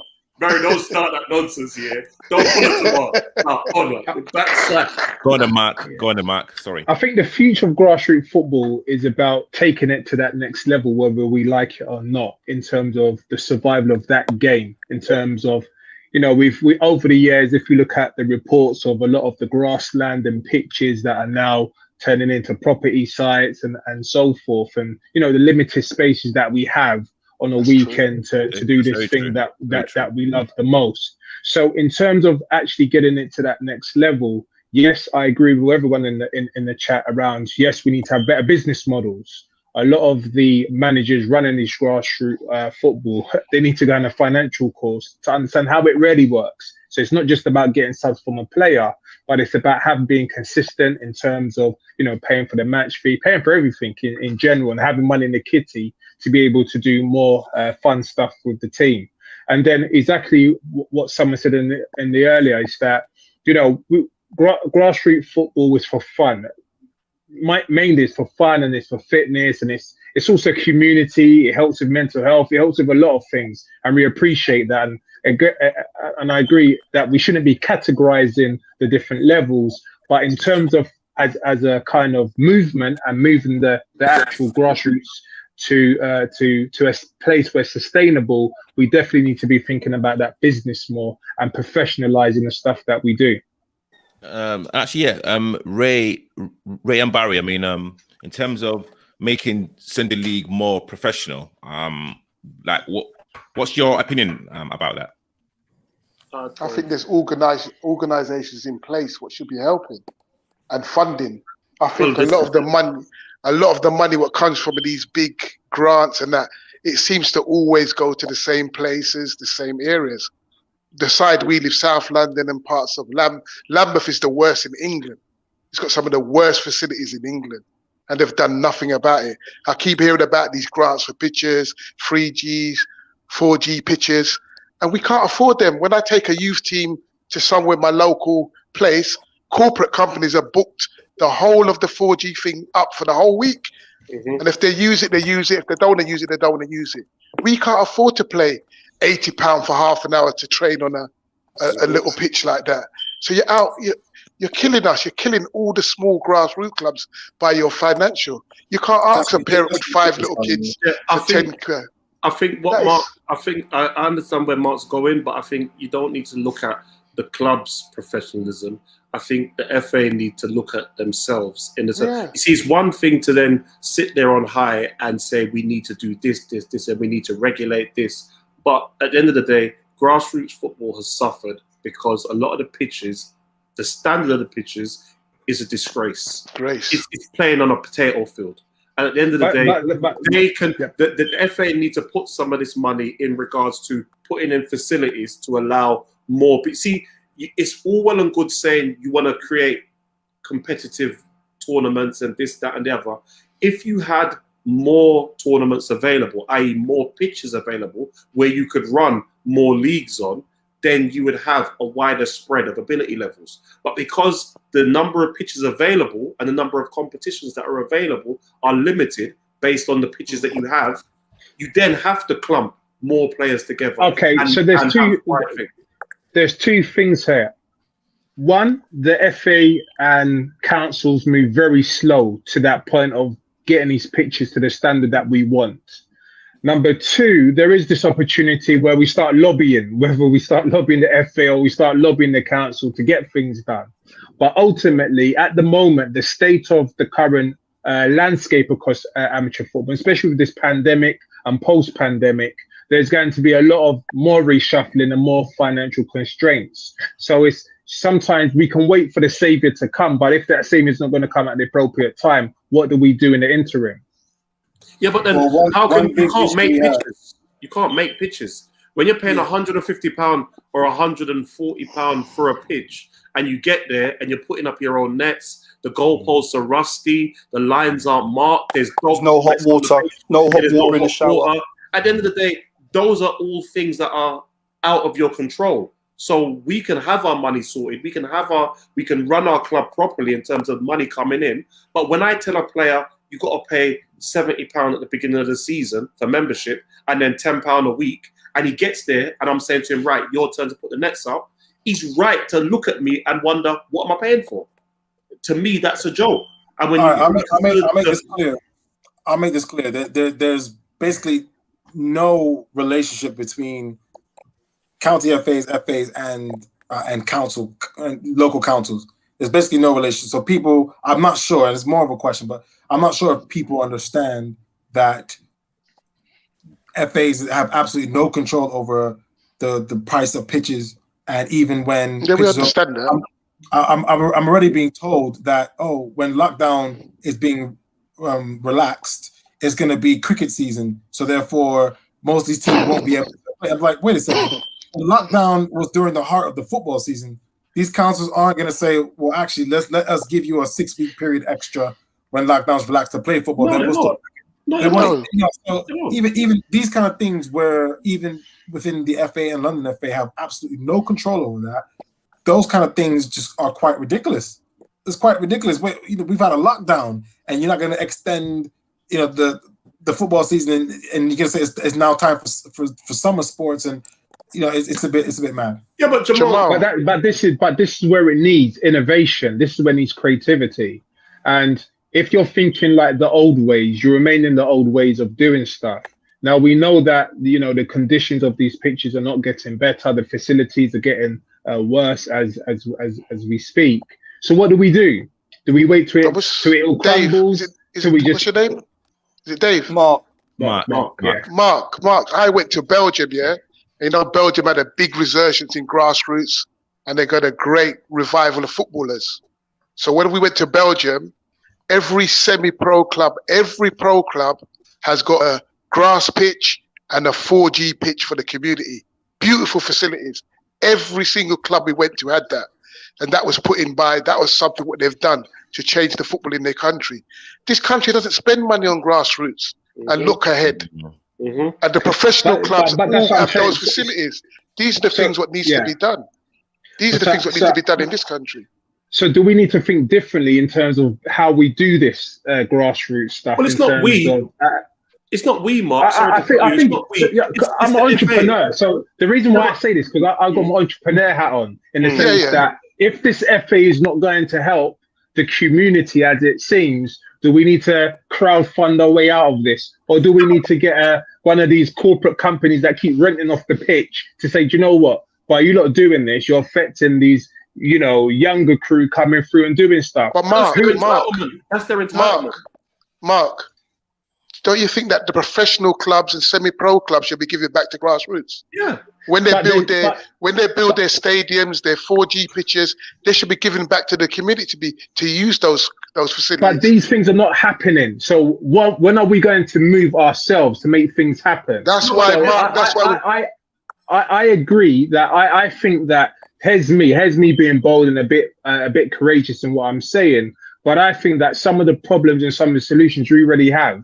But if we're waiting on the externals, it's not happening. We know that they're not going to move in the way that we want them to move. So what do we do as a collective, as men, as people that really want to harness this future grassroots for the future generations, 10, 20, 100 years time from now? What do we do now? What seed do we plant in this generation that the future generation have spaces to play on? Like everyone says, we need to have our own. That's the thing. We need our own. That's what we haven't got. That's one of our things, to have our own ground, own pitch, things like that. We need our own. We need our own spaces. Because a lot of the times, is there any examples? I'm not too heavy on the grass football, but is there examples where self-owned people own the whole thing and it works successfully? Is there models that we can look at? I think 10 and B's got that. Ian Wright, where I used to play, used to play. They've got their own ground, own thing. Long Lane also has got their own ground, 4G pitches, and they run their clubs self-sufficiently as well. So everyone's model should be able to, like you said, be able to run self-sufficiently. Long Lane's a business. I know there's a pitch down in my end where McDonald's is now taking it over with a secondary school, with Peckham Town FC, and a range of different other partnerships. So it's not just one club; it's a range of amateur, semi-pro, a range of them on top of a corporate and some other kind of institutions that have taken over this whole consortium of pitches. I think it's about 5 pitches, and Where's that, Dulwich? it's working well. Dulwich? Yeah, it's down in Dulwich, yeah. Yeah, I Peckham think Town. we have to The respect problem the is- way Mark is thinking. No, But you see, because I understand what Mark's saying. I do understand what Mark's saying, and I get where you're going with it. But you got to understand the challenges that face a lot of the community as a whole. Land is at a premium. At the end of the day, we have housing problems. We have other problems regarding any form of space is now being bought up and built upon. Previous grounds that were pitches are now being built on. So it's not just a question of raising the finances sometimes. At the end of the day, you have different needs that need to be serviced. And the money that's going to need to be paid is going to be more than what the ground is actually worth. But to counteract that point, what you just made, I don't know whether it's amateur football, have an influential person within, whether it's politics or whether it's in whatever standing of the community. We might need to have those on board in terms of our boards. So in terms of these amateur boards, we start to elect or start to, to get these people on side to say, listen, this is our situation. We've got these influential people on board to help us out of this problem. Why would they do that? Why would they do that? Sorry, I don't know if like anyone literally kind of noticed, can't answer really what Spencer just put in. Does like anyone know, anyone on the panel know if there's a parliamentary inquiry into the future of grassroots football? I mean, does like anyone know? No, it probably doesn't figure that highly. It doesn't figure that highly. You got to think where the money is, to Breeze. At the end of the day, when you're looking at grassroots football in comparison to a housing development, you're going to create a football pitch that's going to generate at the most 100,000 in a year. In regards to building a block of flats that you're going to sell at 300 grand per unit, the numbers don't stack up. The numbers don't add up. So you're fighting against the machine that is developing. Ray, don't you think the money should come from the richest league in the world? That's the problem. Where do they get their players from? That's no, but it is realistic. Why is it not realistic? Why is it not realistic? Why is it not realistic? Why would Roman Abramovich forget Roman Abramovich. Look at our FA. Look at our FA. When they're paying fines, sorry to cut you, Brad, but you look at the fines, and I'm not sure if this is still the case, but I know previously it was the case. Bookings, red cards, and whatever was charged at the same rate all the way up the football pyramid. So the professional teams are paying the same rate of fines and whatever than we were. And at the end of the day, why is that the case? You've got a multi-million-pound business paying the same money that an amateur player is playing for their yellow cards. At the end of the day, there is a model that the FA can filter money down, but they choose not to. The FA take millions from grassroots football every single year. Some of that money, we have to hold them accountable and ask them to start filtering some of that money back down to us. And it's not happening. But the FA is not the Premier League, though. That's not what Barry said. Barry was talking about the Premier League. FA and Premier League are two. But the FA can lobby the Premier League to start filtering some of that money down. The Premier League paying money to the FA. You definitely have. It just has Jamal, what do you do with the money what you get now? Where does that money go? Which money in particular?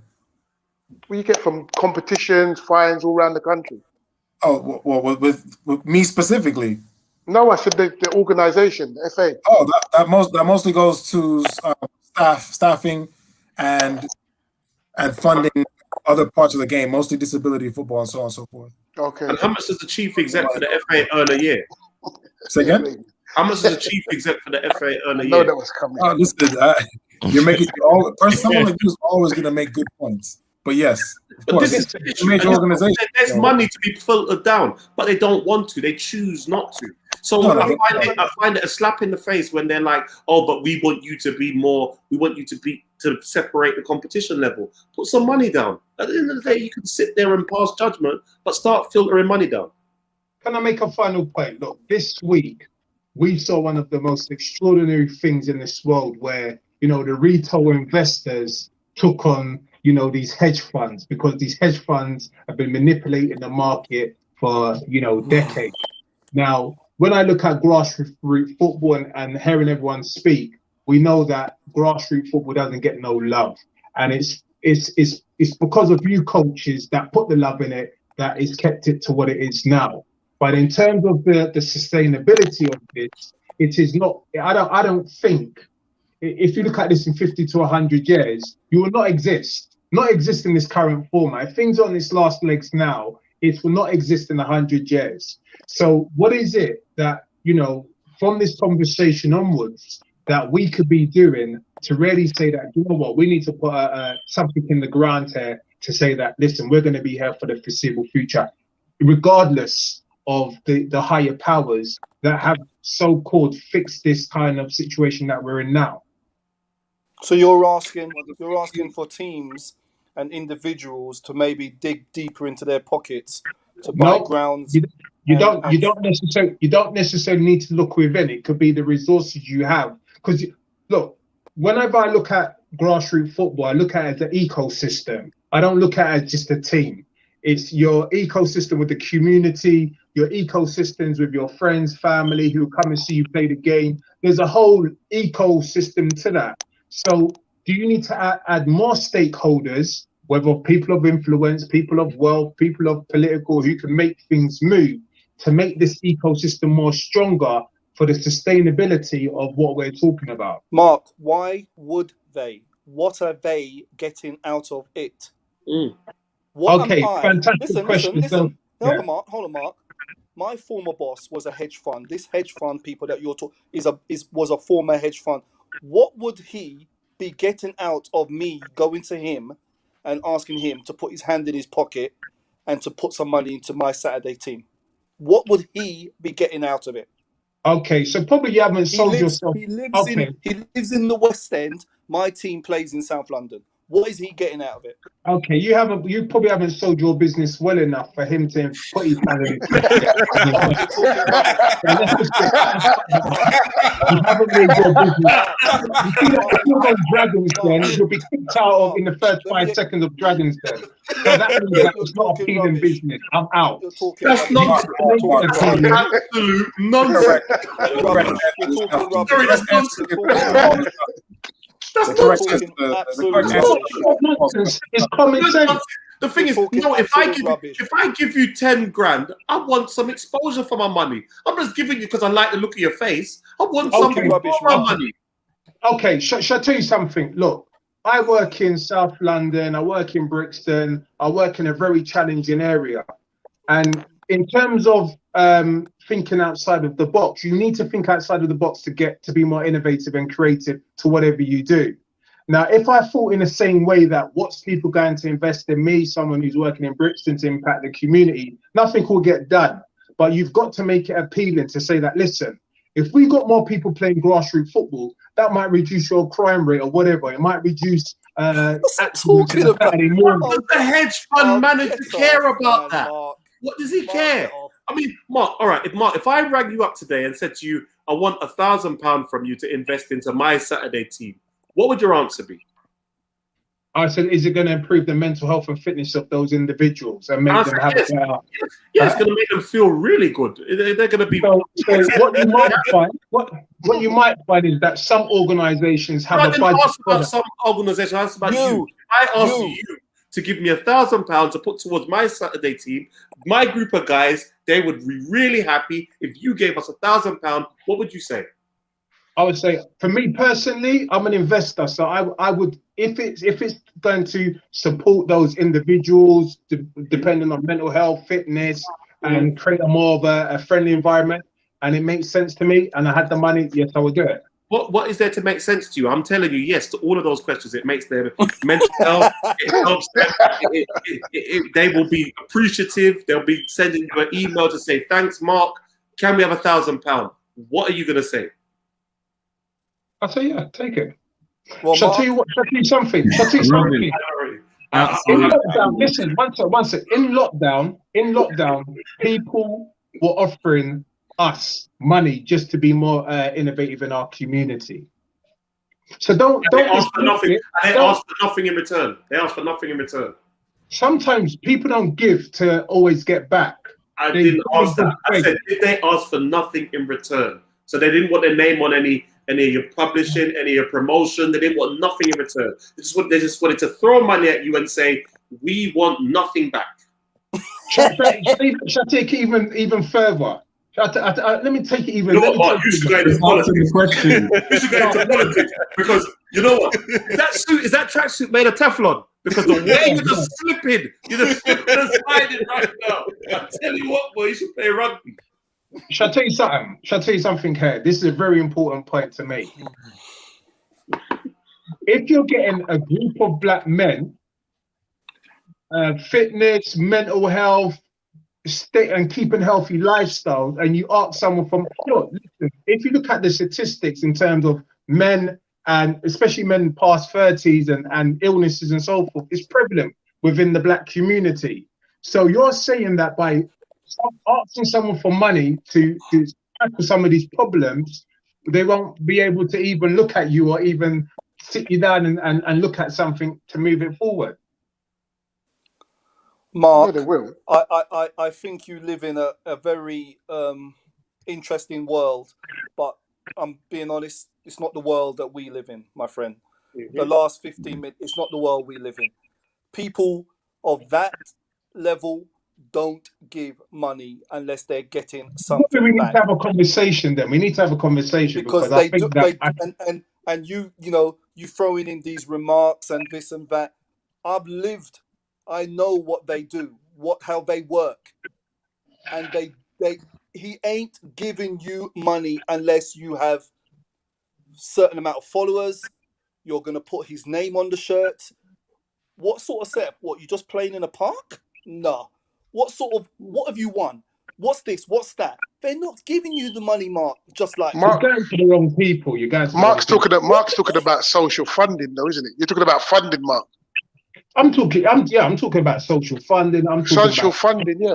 I'm talking about community development. I'm talking about a range of different things. I'm not just talking about just asking a rich person for money. I'm talking about actually what you lot are doing at grassroots football is effective. It's powerful. There's something positive happening here that could be even more bigger. People invested in this. It's not just just give us money now. But Mark, you've got to look at the nature of it. As you said, with social funding, there are normally a large pool of people applying for it that meet the criteria. And they all fit the reason, and they put in the paperwork and they fill it up and send it in. And that pool is very small. At the end of the day, a lot of that money, I'm not being funny, goes to clubs that suit a certain image. Clubs Long Lane. like Long Lane. That's where their money's going. Their money's not going to the areas that need it most. I'm not going to say where, but the areas that need it most, that money often doesn't come there because it doesn't suit the image that they want. It doesn't fit. It's like playing with, you turn up to Independent on a Saturday afternoon, they have a wide range of boys. They got some boys that are well-to-do. You got some boys that are there, and Barry has to make decisions as to let them sign. And I know they can't pay their money this month, and I'm just still gonna let them sign.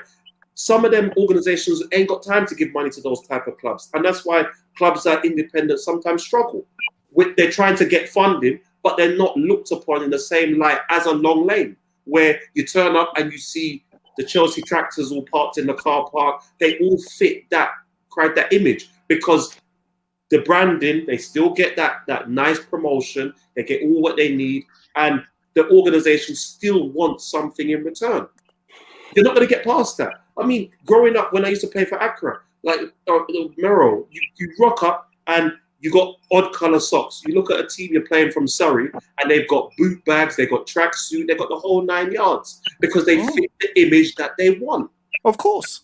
To me, I used to enjoy busting them up. But at the end of the day, that's where the money goes. So I get where you're going, and I understand the ideals of it, and I would love it to be that way. But in reality, it doesn't work the same way. It just doesn't function that way.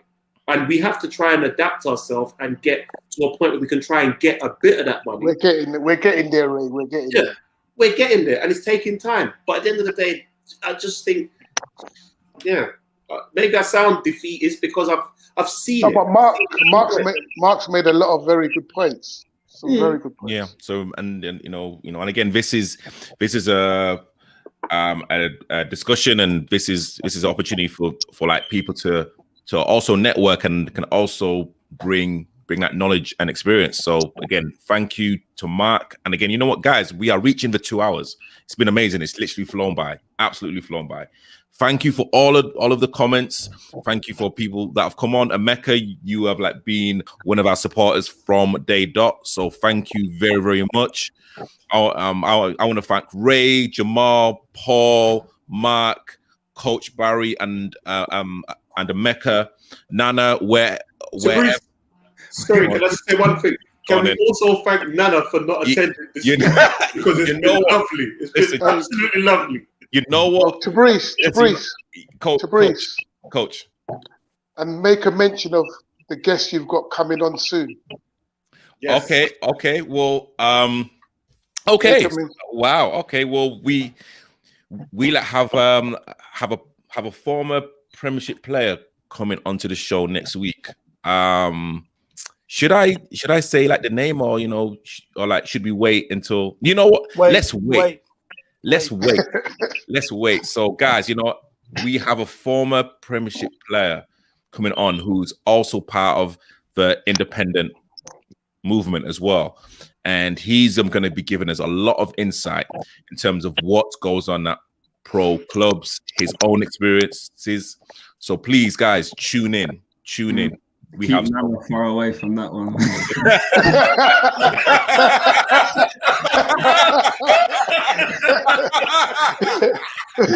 Yeah. See, Emeka fits in. He realizes. See, we had a peaceful show. And tell you what. Oh dear. Keep Nana and the blue drink away. Nana, we miss you. So, guys, thank you so much. Again, this show is sponsored by Independent. Can we just say about Independent Football Club? Okay, go on in. Please. Go on in. Yep. Obviously, for those that are listening, you might have young kids that want to get into football. In South London, there's no better person than Coach B. Very knowledgeable. Will help the families. Will help the fathers, the mothers, the kids. Bring them through. A wealth of knowledge. Really, really decent guy. If your kid has got talent, he is the person to go to.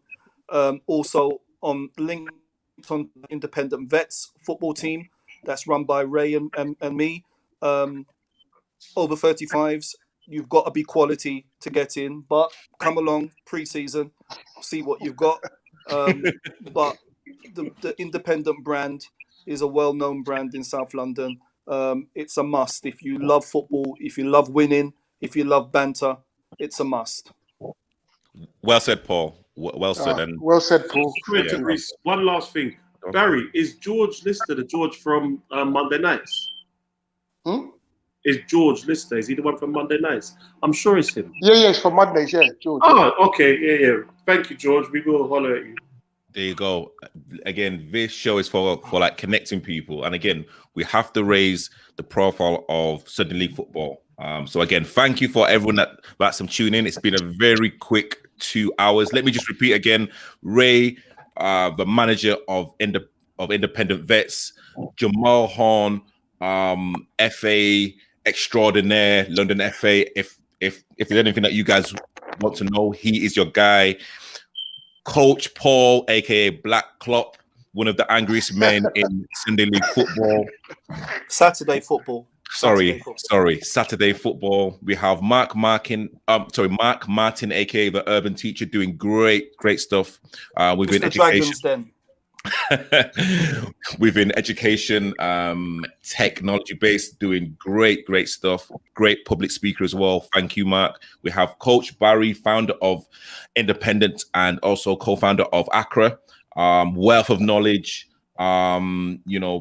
Anything to do about football, he is the guy. And we have Emeka, supporter of the show, semi-pro player, Nana lover. So hey, you know what? Thank you for being on the show. And Tabrice, thank you, Tabrice. It's not easy putting this together. I know I'm trying. You get a lot of stick during the week. And you know what? I'm going to give you a little bit of praise here. Thank you, Tabrice. Thank you. You put yourself out there. You get cussed, but And sometimes rightly so, but no.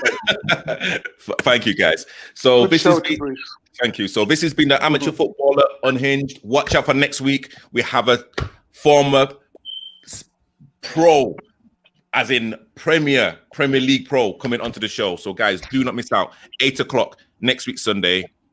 I salute you.